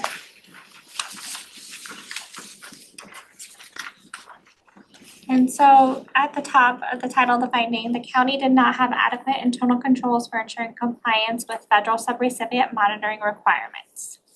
And again, this is the coronavirus state and local fiscal recovery funds passed through by the Washington State Department of Commerce. In the background information, it just describes information about the COVID funding. During 2023, the county did spend $8 million in program funds, which they passed $5.7 million to 3 subrecipients. And then the last paragraph there just describes that federal regulations require the county to establish and maintain internal controls. On page 14, it also says that federal requirements require the county to monitor subrecipients and ensure they comply with the terms and conditions of federal awards. And specifically for this subaward, the county is required to verify that subrecipients only provided assistance to participants who met program eligibility requirements, as well as require the county to verify whether the awardee received federal audits if they spent more than $750 in federal funds. So in the description of condition, the county did not obtain documentation from the subrecipients to make sure that the subrecipients verified that the program participants were eligible for the program. And further, it did not check if one subrecipient that expended more than that $750 received an audit. So we consider this to be a significant material weakness that led to material noncompliance. So are those the housing authority, mental health, and Cope Source? what was it? There's Source. Hope Source. Okay. Okay. Can I ask a question? Yes. So it seems like you're talking about ARPA funds here, SLFRF. Yes, They're not. But our SFL, whatever it is, are SLRF, yeah. not go to any of those entities. It's the ones that pass through that our office, Carrie currently has that. We had an employee, we had a transition, we had an employee that left and we did not, we had our previous HR director kind of sat in that role for a little bit, keeping things moving. But we did not, Carrie took over that position, we did not allow Carrie to have training from the previous, really. So there was no transition between kind of the old and the new coming in. So I think hindsight, we definitely would make sure that happens. Because there's definitely a gap and that's where that gap is right here. Yeah. And correct me if I'm wrong, this program was looked at last year as well, and we didn't have any non-compliance when we had that person in place. Yes, it was. Yeah, it was just, So it really was. last of the year and it would have been, But I'm confused because there was a first tranche that came out with COVID. The second tranche was the ARPA funds, which was SLFRF. Yeah, and just I guess to clarify on that one, I believe I understand what you're asking. So in total, the county spent 8.1 million, but of this, not all of it was the direct awards that was received through the US Department of Treasury. So the 5.7 just relates to the amount that the county received from the Washington State Department of Commerce, which was also under that same ALN, which is the same federal program, which is why it's reported together. So this is not like the funding that was received from the US Treasury. That's under the same program, but that program requirements for that is different since there wasn't any funds that were passed through from that funding. Hopefully that helps. Was ARPA but not ARPA? yeah, it's that Yeah, I influx just of didn't money. think the earlier one was called SLFRF. Oh, I thought it was called something else. And so that's what confused me. 21019. Yes, I believe it's that Yeah. one. I don't know. Consolidated SLFRF homeless was and passed in we had 21. different, In 2021. And then the other one was passed in 2020, I believe.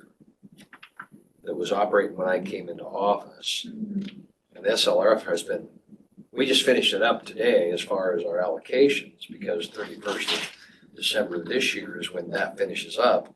But the earlier one finished up quite some time ago. yeah, and these would be Janice's grants basically, because she's been highly reviewed. I think the previous year when we had it, yeah, everything was great. It's just this year, she'd left and there was oversight that didn't happen and we just kind of got caught in between the transition, so. And this was money spent in 23, if that's. Because the latter Some- one was the treasury one. The earlier one was the college.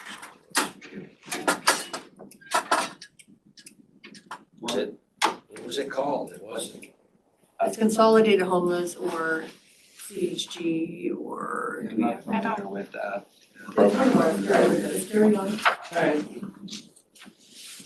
It was all our pastors.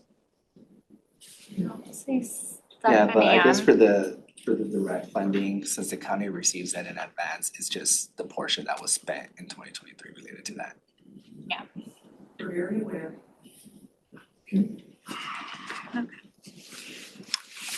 So the rest of the report, we'll attach the final financial statements to the report. And then we have added the county's corrective action plan to the report. And then the last page of the report would be page 30, which is about the state auditor's office. We did not include all the final statements in here, because the packets wouldn't be too much. But we just have a few concluding remarks. If we take you back to page 2, about starting with finalizing your audit. So we do have the financial statement, so now that we've held the exit conference, we'll be able to publish the report, so that should be posted on our website, and we have a link here. If you're notified as well, you will receive a notification once it's been published in our office. We've obtained the management representation letter, which is a management representation over the audit. The audit cost, we have the amount that was estimated during the entrance, and actual audit costs will approximately be higher just due to working through these issues that we identified through the course of the audit. For your next scheduled audit, we have it to be conducted in 2025. It'll cover an accountability audit for 2 periods, so 2023 and 2024, as well as a financial and federal compliance audit for 2024. And we provided an estimate based on our current rates for budgeting purposes. Some finalizing items, once the report is published, an audit survey will be sent out. We appreciate any feedback that you may provide, just to help us improve our process. And then the last 2 items are just to reiterate some of the support teams that our office has. The first one being the support team, which is performs assistance through the annual report, the help desk, in which if you have any financial or any question, the question gets routed to an expert in that area, and then we'll be able to answer that. And then we have the Center for Government Innovation, which provides free resources to local governments. So these include like cyber security checkups, where they can come in and perform like a specific checkup on any cybersecurity that you would like them to look at. They offer free resources and guides whenever there's new guidance that's published. So an example could be if procurement standards change, they'll publish guides on these changes. Or one of their most recent guides is I believe it's for elected officials to be able to assess fraud in their positions. And so their website includes all of these resources that are free to local governments. Now with that, we just want to wrap up the presentation with some highlights. We'd like to thank Carrie for being available while we were on site. You know, she was very good on answering questions and providing all the documents for us to review here. And we'd also like to thank him for providing the corrections to the financial statements. Okay. Thank you, Paul and Mandy, for joining us today. Are there any questions? We've got a minute. And what I said before, I can say now. It is 3:59. We are in recess. Everybody, and Meeting by Friday? After Christmas. I believe in another entity, we got the report, we get an early report to be able to do the DCF, so we think maybe tomorrow we should get it to be able to submit the DCF. We're not working tomorrow.